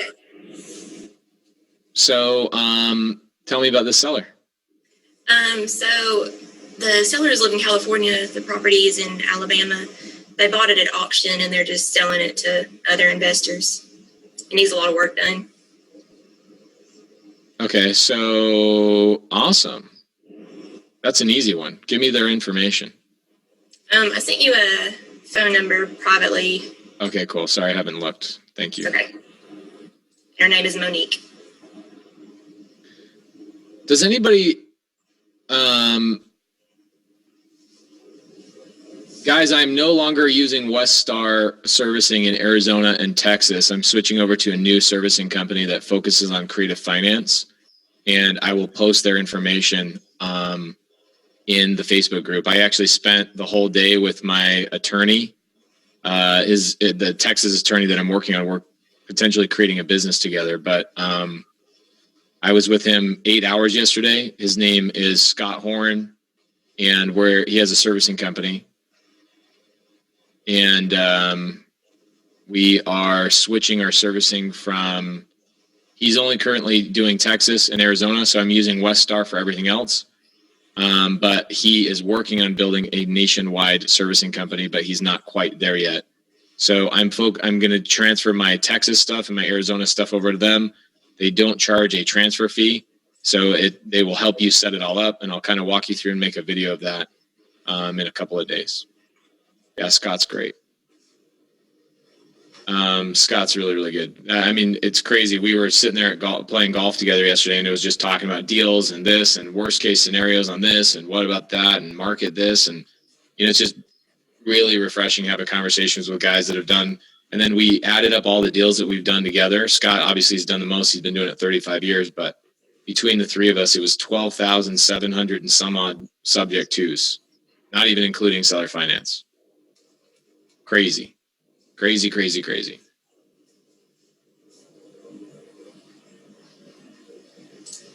Vicky Morgan, I took his Zoom call off because there's actually something private that he shared on that Zoom call. So I have somebody editing that out, and then we're going to re-release it. There was something in there that I didn't want shared. He actually had a criticism of somebody in Dallas that he had done business with, and that person ended up being a snake. And I realized that I left that in, and I wanted to make sure that edit was edited so we don't spread any bad blood or anything like that. Okay. 8:05. I feel bad for anybody. I'm so sorry if I offended anybody about the Democratic thing. Again, I think socially I'm probably more of a Democrat, but fiscally I'm a Republican. So. Good morning. This is Monique. Hi, Monique. My name is Pasted. Shelby tell you I was going to give you guys a call? Yes. Okay, great. You're like, oh, that's today. Wow. Yeah, you were supposed to come in this morning and you had a problem. Yes. Yeah, so. Got you on my list. Yes. Awesome. So I'm just calling to get caught up to speed. You said you guys have a property in Mississippi you're trying to sell. You don't want to do the work yourselves? It's not in Mississippi. Alabama, I'm sorry. Hazel Green, Alabama. Got it. I'm sorry. I wrote my notes down. I apologize. Okay. Are you the investor or are you the contractor? I'm the one that writes all the checks and then hires all the people. So people call me and say, hey, is this a good deal? Should we move forward with it? And I go, I don't know. Let me take a look at it. Let me talk to the seller and see if it's something we want to write a check for. So I'm not the contractor. I'm the one that would end up hiring a contractor. And I'm not the realtor. I would end up hiring a realtor. It sounds like you guys bought a pretty good property on auction and you're looking to assign it to maybe another investor. Okay, this is a foreclosure that was acquired by investors, correct? I can tell you that the estimate of the cleaning up and renovation to make it livable established at about $15,000. Okay. So right now the ticket price is going to be $105 as is. Okay. And the owners can consider doing a land contract or owner carry,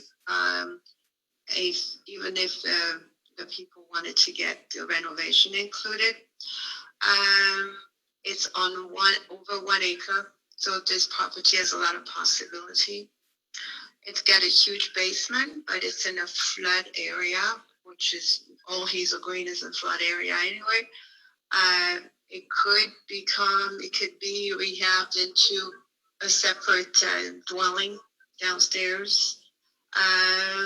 And of course, being a foreclosure property has been kind of left alone. Yeah, definitely. So as far as the major things like plumbing, electricity, that hasn't been checked out yet. And I would imagine that, things would have to be brought up to code. We figured that after the RV on this property could be in the 150 and up area. Okay. With the market going up. And so this is an interesting setup. The neighborhood is not necessarily on the up area. It has a lot of mobile homes. Mm-hmm. However, it's desirable as far as the rental is concerned. I'm getting tons of phone calls from the Latino community, the construction workers that are great renters or great land contractors afterwards. If somebody wanted to go that route, And On the land contract side, what are you guys thinking? What's the down payment on something like that, and what would be the purchase price? 105 with 10% down. it would be the highest down payment. Of course, the highest down payment and the affordability factor on the monthly side would get the best interest, and of course, the ratio goes up accordingly. But I would say they probably wouldn't take anything less than a 10% on the ticket price. The other great benefit on this property, if somebody were to buy the whole acre with a house, they could be subdivided and 2 mobile homes could be put on there. And if you're looking at it as a buy and hold for the future, once the house is rehabbed, that could be a total of $3,500 income a month. 2 mobile homes on the other side. It's a corner property on both sides, so you're basically touching three streets, which is great for access. So that's the analysis that I put together so far. Got it. Okay. So what would be the interest rate if I put 10% down? 10% down with a good qualifying. So would it be for? So you would be the one guaranteeing everything? Yeah, I would be the person that the contractor would be with, and then I would turn around and probably just rent it out. Okay, so interest at 10% down, and what's your official income per month? I don't know, probably close to $1 million. On your tax return? Oh no, my tax return shows $0, but you can see my income. My job is to write everything off that I possibly can. But you can see my income. You can see bank statements. You can see how I do my taxes. You can see all that stuff. Right, but I'm saying, what's your monthly average that you could show deposited somewhere? Are you 1099 yourself, or are you W2 yourself? Well, we own 12 businesses, so I don't 1099 myself at all. I do profit share, right? So if I have 12 businesses, all of those businesses give me a K1 to my holding company. My holding company is what I file a return on. So that holding company between all of my businesses is probably close to $1 million a month. Okay, so and somebody in your capacity, then your best and cheapest advantage will be to go to get a renovation loan on it that will transform into a commercial, regular commercial loan that are in about 4.5-5% right now. Yeah, we don't go to banks. We buy things on seller finance, or we take over people's payments. That's our primary strategy. We don't go to banks and get 5.5%. Usually what we do is we'll take over somebody else's payments, which I don't think their payments here is paid off free and clear. And the majority of the loans we take over about 2.5 to 3.5%. So going to a loan company, paying points, going through their arduous process and wasting our time would not be something we would do. We haven't done that in probably the last 200 or 300 transactions we've done. We would just go directly to whoever the seller is and work out a favorable term directly with them and have them be the lender. Well, right, and I understand that speed and that strategy. I'm totally with you. Yeah. The donkey speed of the lending industry.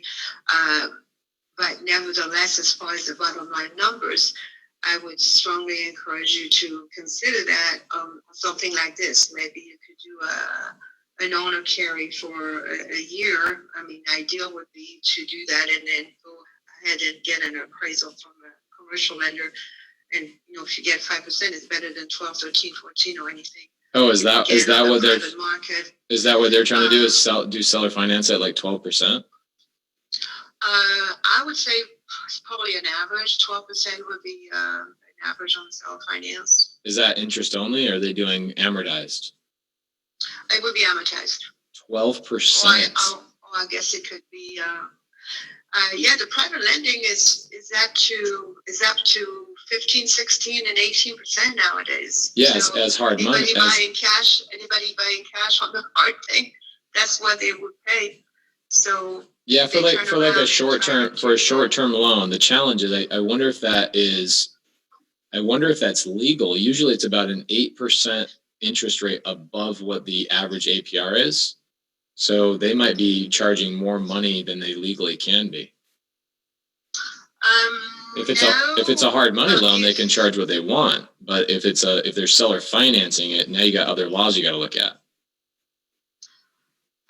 Well, as far as I know, owners have the right to charge more than they're paying. Otherwise, why would they run a loan? If they're paying 16% on their hard money loan to make investments, why would they turn around and give it to somebody at 8%? That wouldn't be a good business value.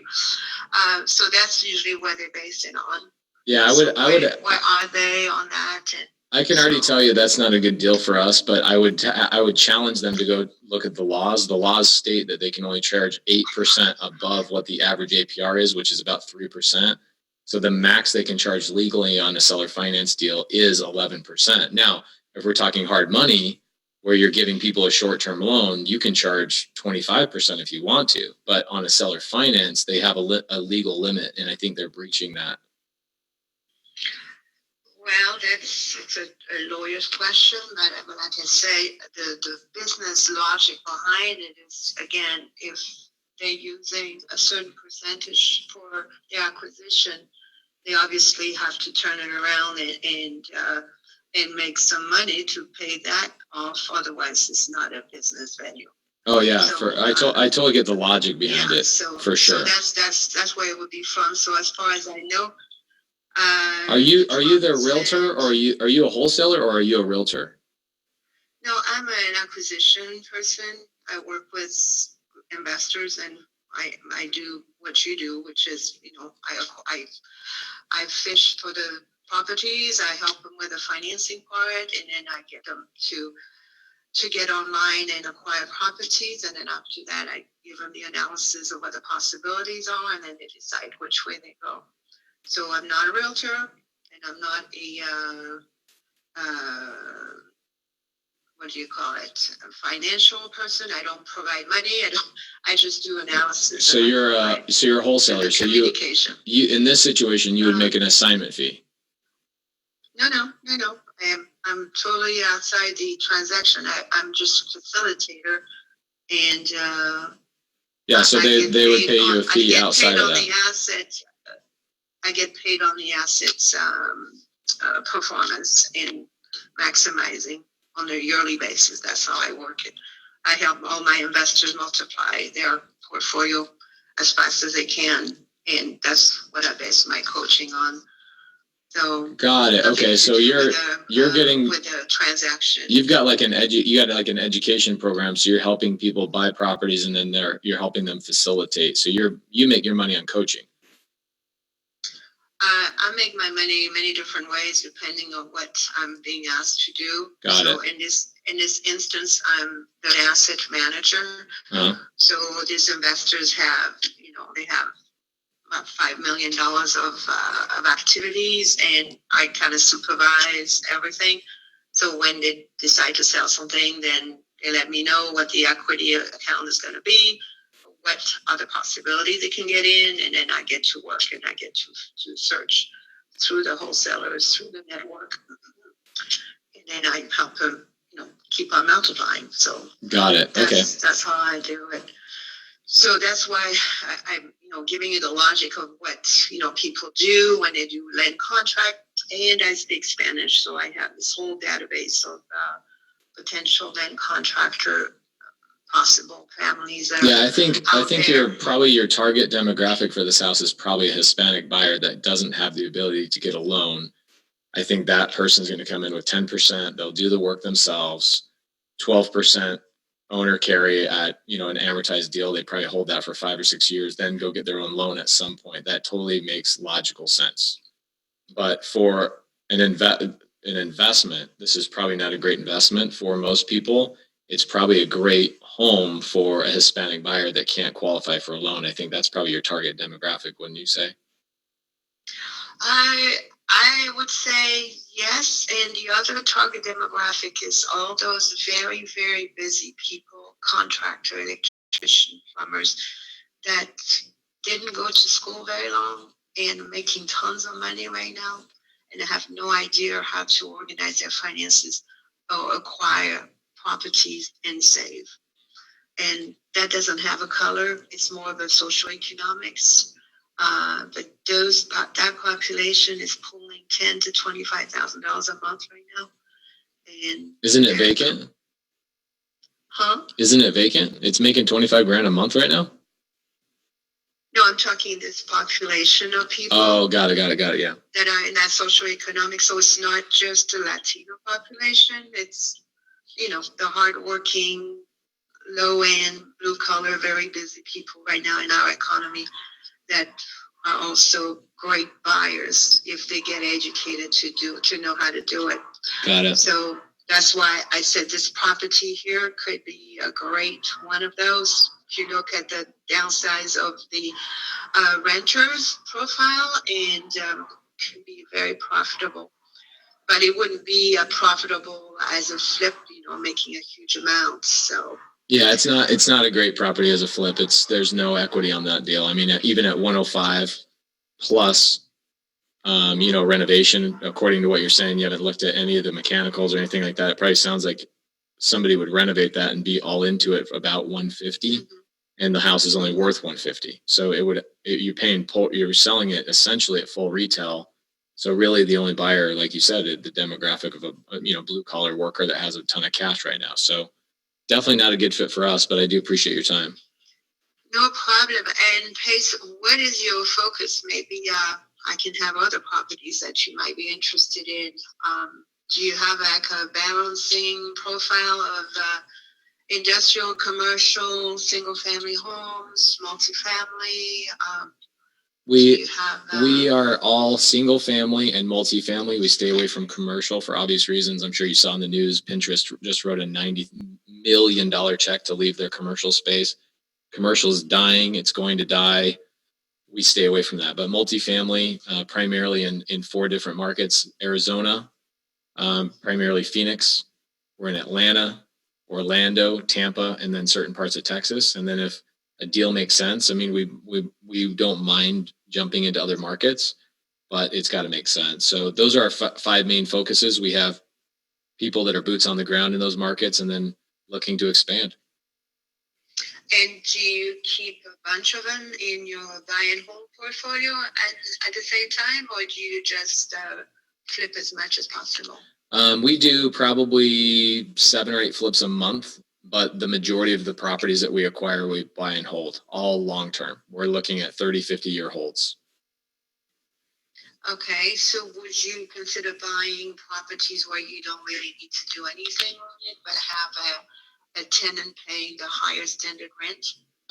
Like a turnkey type of deal. The only turnkeys we do are when we acquire on seller finance and subject to. So we'll take over people's payments. We'll take over a seller finance note. But typically what turnkey people are wanting to do is they'll want somebody to come in with cash. And I see the benefit for a turnkey buyer, but our primary focus is we buy and acquire probably 2 to 3 long-term holds a week. And the only way you can do that is not by utilizing traditional financing. We use creative financing in order to do that.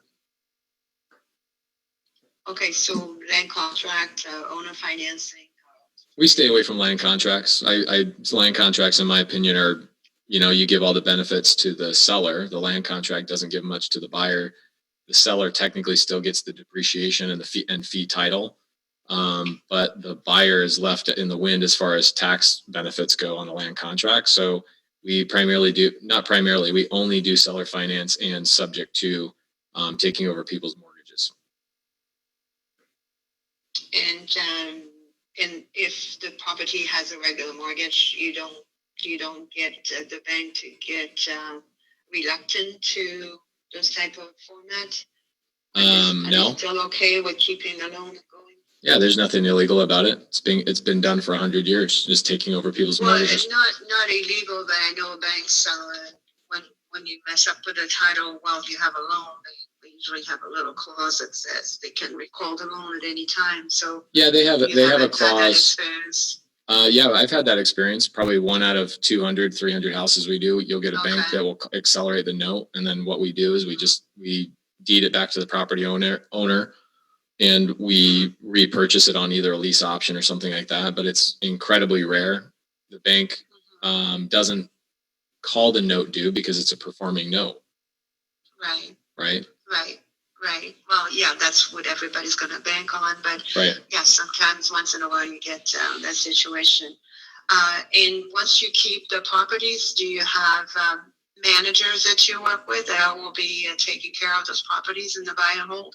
Yeah, Or do you do own it a in-house? we own a property management company, so we not only manage our hundreds of properties, but we manage other people's hundreds of properties as well.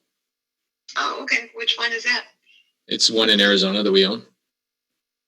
And you would be managing in Alabama and other states with the same entity? We would start out with boots on the ground there local, and then we would expand. Yeah. Oh, okay. Because I know I try to do that with investors when it's nice and simple after they're done, but most of the time I like to recommend them to capable people, and it's been a challenge around Huntsville. Yeah, yeah, for sure. It's hard to find good people. You know that really well. Yeah, to find good property managers that are going to continue to be good are very, very challenging. Right. So 100%. actually, I was curious to see if you had something going on here that we might be able to establish and grow together. 'Cause Yeah. that's definitely something that is needed. Right. Great, wonderful. So the best number to reach you is maybe what I can do is. If you can text me an email, maybe I can send you some of the properties that we have in the profile. Ones that may be on the market and ones that are not on the market that could be on the market depending on That'd be great. the owners are. And then once I understand the focus of your preference, your price point is usually between what and what? Our price point is between 50,000 and 400, depending on most of the properties we buy at 50,000 are going to be, non-financeable mobile homes, stuff like that. We'll acquire those and then turn those into long-term rentals. But I would say the single family homes, our average is between 150 and 300. Okay. All right. All right, let me do that then. I'll send you, I have a few. Well, addresses Shelby, right now that I'm working yes, on. I would send them to Shelby. She runs she's a conduit for me. So she'll filter through, look at our parameters, and then she'll take a look at all those deals and then send them over to me. I would send those to Shelby if you have some right now. Okay. Yeah, I don't know that she. I'll have her send you a text. Okay. All right. But this is your number. Yep. Right? This is my number. Yeah. And where are you physically located? Phoenix, Arizona. Phoenix. Okay. I'm probably 6 months of the year I'm here in Phoenix. The rest of the year I'm traveling around the country.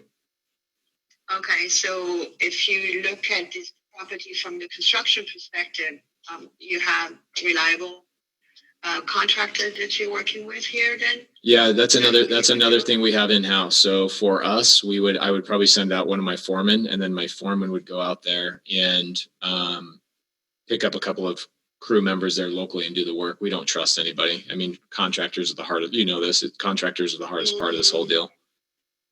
Okay. All right. And would you consider joint venture occasionally? I would consider a joint venture in paying an assignment fee, but in terms of ownership on properties, I want to be the sole owner only. I've dealt with partners in the past, but we don't like having partners. Well, there's partners and partners. Right. That's a good point. That's a really good point. That's a really good point. Yes. What I'm finding is if you associate yourself with people who don't understand, they just want to right up your tail so that they can benefit. It doesn't work. 100%. But if you're on the same page and you have same goals, it could be beneficial. Okay, great. Well, I'm glad you called and got to know your process and maybe you can get to do some work. Are you connected to a bunch of wholesalers here locally, or do you get wholesaling sporadically that maybe I can forward you? Because I have several wholesalers that are sending me information. So are there anybody out there that you connected already? Shelby runs that area for me. She runs actually 7 different states for me. So I would send those to Shelby, but primarily, in Arizona, we probably have 100 wholesalers we buy deals from. In Atlanta, Orlando, Tampa, we have hundreds of wholesalers that send us opportunities. But for you in those areas, I would make sure that Shelby sees everything that you're touching and see what we can do together. I'd love to do a couple of deals before the end of the year. Okay. Well, I have some wholesalers that are feeding me their, whatever they get. So in that place, I'd rather send anything to somebody that could be interested, and I'm not looking for a reassignment fee. It would be nice to say, hey, here is a little check for whatever, but at least somebody get the deals done. Of course. Because my investors group, they can't buy everything that's coming our direction, of course, but I'm kind of overseeing about 50 properties, and that's about enough I want to handle right now. Love it. So, but I'd love to have other people, benefit from it. So I'll do that, and then it's where you can get more exposure and find more deals in a price point that you just mentioned. Let's do it. Wonderful. Thank you, Pacey. Have a great day. Appreciate you. Thank you so much. Good to meet you. Take care. Thank Bye-bye. you. Bye-bye. So Shelby, what you want to do there is she needs to be a conduit. Do you know why that's not a deal? I don't know a lot of people picked up why that's not a deal. I picked it up in about 2 minutes. The person who has control of the property, the person who bought it, acquired it with hard money. They acquired it with hard money at like 10% or 8 to 10%. So they're paying hard money on that right now and hemorrhaging money. And then they're turning around and seller financing their hard money at a higher interest rate. And that's why she wants people to have like a 1-year term. She wants them to go out and refinance because she's trying to charge, they're essentially playing a Ponzi scheme. They have hard money that doesn't amortize, and they're giving you 12%. She doesn't know what she's talking about. She wants to give you 12% amortized money, which you can't amortize your loan to your buyer when your underlying loan doesn't amortize. Right? Does anybody not know what amortization means? Anybody in here? Basically means the loan that they have doesn't pay down. So you could make 1 million payments to that. No, yeah, it's illegal. You're running a Ponzi scheme. It's 100% illegal. So she has a seller who's also charging too much money on the interest. You can't seller finance something anything over 8%. These are the little things you guys never really have to worry about until you're like really deep into the business. Don't let this information like overwhelm you, but you can't seller finance a house 8% above or more than 8% above what the average APR is. So if the average APR in your area is 3.5%, the most you can seller finance at is 11.5%, right? She's charging 12%. So they're already breaching that. But more importantly, the loan they paid cash for it, but they didn't have the cash. She's teaching people. This is her coaching program. This is the kind of shit that blows me away. Oh my gosh. She has taught her students to go get hard money to acquire the property. And then they're paying 10% interest on it. And then they're going to seller finance it to somebody else for 12% interest for a year until whatever happens. It's an absolute train wreck of a situation. But here's what is good for you, Shelby, is that you need to text her and just stay on top of her, and she'll send you deals, right? You guys need to have 4 or 5 of these people in your life. She's a knucklehead, and she's trying to sound smarter than she really is. And she has a conduit of other wholesalers. So you need to stay on top of her once a week and just say, hey, what do you have? Hey, what do you have? Hey, what do you have? Hey, what do you have? Okay. The best reps at Keegley. So Keegley they acquire and they dispo, right? They're just a co-wholesaler essentially. The best reps that do the best they reach out 3 times a week. So they'd be like, Shelby, what do you have Monday? Shelby, what do you have Wednesday? Shelby, what do you have Friday? And then over the weekend, they're DMing you on Instagram. Hey, how's your weekend going?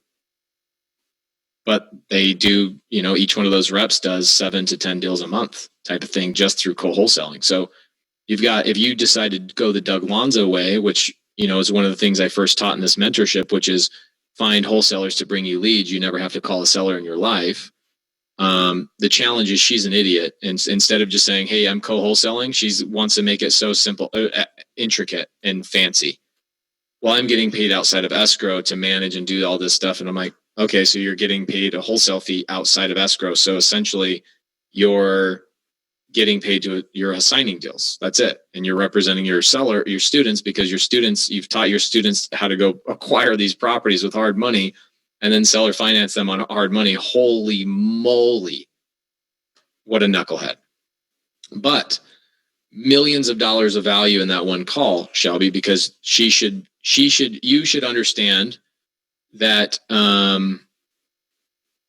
you should have her as a relationship and know she's a knucklehead, and just know she's going to send you 10 deals. 9 of them are going to be crap and 1 of them is going to be okay. But that's not all. The properties she's sending to you in the future are not going to be like this one. This is one she taught her students how to do.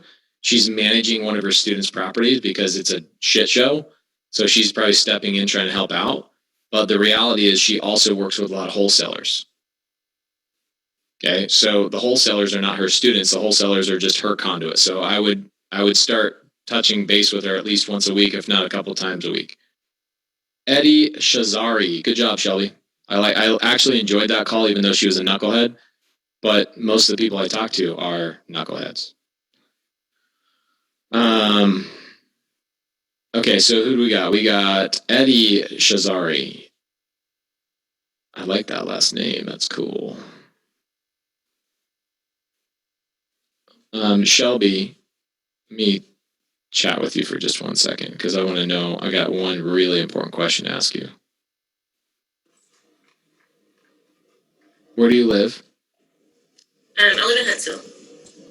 Huntsville, Alabama? Alabama. Mm-hmm. Okay, so how close is that to Birmingham? It's like an hour and a half north. Okay, next time I'm in Birmingham, I want you to come hang out with me, and we're gonna have some good food together. Sweet. I'm probably gonna visit Ty the Flipman in Birmingham, and there's like a bunch of other buddies I have in Birmingham. Next time I'm in Birmingham, Jamil and I want to have you come out and we'll hang out. We'll go get some good food together. Sweet. Okay, but I want you to pay for it with the money you make from this knucklehead. Okay. Okay. All right. Cool. Okay. Thank you. Okay, Eddie. Where you at, bro? Unfortunately, I have to. Is it Eddie's iPhone? Guys, you guys got to change your Zoom name so I know, because we have a lot of Eddies in this mentorship. I assume it's Eddie's iPhone. Eddie. Yeah, that's me. All right. What up, dog? Hey, bro. Good, man. How you doing? I'm good. Last time I talked to you, I said the same thing about your Zoom name. Do you remember that? Yeah. Yeah, but I did it, but I don't know. It keeps going back when I jump into the Zoom calls to Eddie's iPhone. I don't know how. Oh, that's interesting. Reach out to Leo. He knows how to do it. Yeah. Okay. Yeah.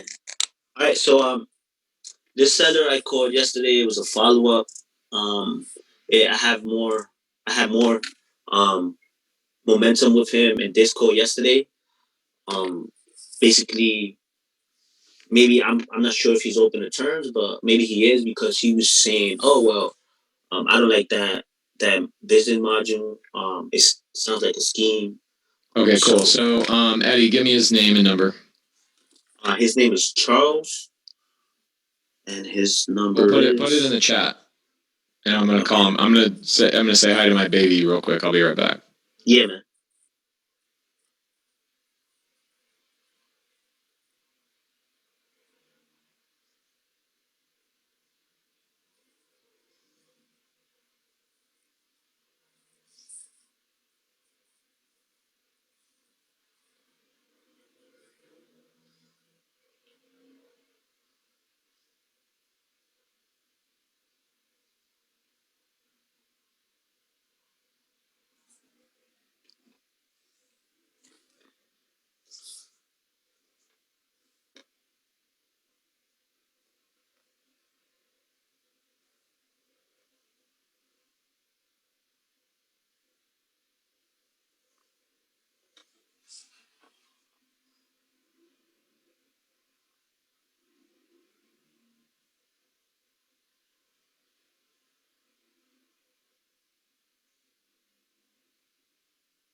All right, here we go, Eddie. Let me call this guy. So he's in foreclosure? Yeah, pre-foreclosure, but I haven't got that out of him yet. Last time I spoke to him was What's his name? Charles Hodge. Thanks.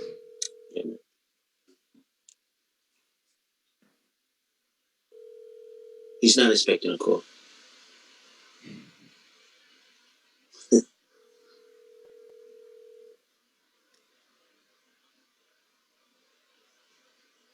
Hello? Hey, is this Charles? Speaking. How may I help you? Hey, Charles. My name's Pace. I'm Eddie's partner. I think you guys were chatting about your property the other day. Yeah, but I'm really not interested. You said you're what? Not interested. Got it. Okay. Well, I'm gonna get off the phone with you in 15 seconds. It looks like your lender has a status of foreclosure on your house. Are you aware of that? On what house are we talking about? The same house you and Eddie are talking about. I don't know what house that is. I'm gonna send you. I'll send you a screenshot. It looks like your lender has your house in a status of foreclosure, which is probably why you're getting so many calls and text messages from investors. Well, that's the interesting part is that I have no lender. Interesting. We gotta figure out that how to fix the public data because right now it shows you're in foreclosure. Is this your cell phone? Can I send you a screenshot? Send me a screenshot, but I have no lender. Got it. Thank you, man. I appreciate it. No problem. Hey, Eddie. Yeah. Rule number 1. When I'm calling your sellers need to know I'm calling. Okay. Well, yeah, I can hear him at a playground with his kids. He's not in a place to have a conversation. Okay. Yeah, he was. Okay. I told him about that. He's like, no, I don't want to speak to nobody. He's like, he knew that he knew a lot more than me. That's why. Anytime that I hear you guys say, "Oh, the seller's skeptical," it all comes down to that. You have lack of confidence on the phone. That's what it ultimately comes down to. Yeah. What city is this in? Give me the full. Eddie, come on, bro. Hook me up. Give me the whole address.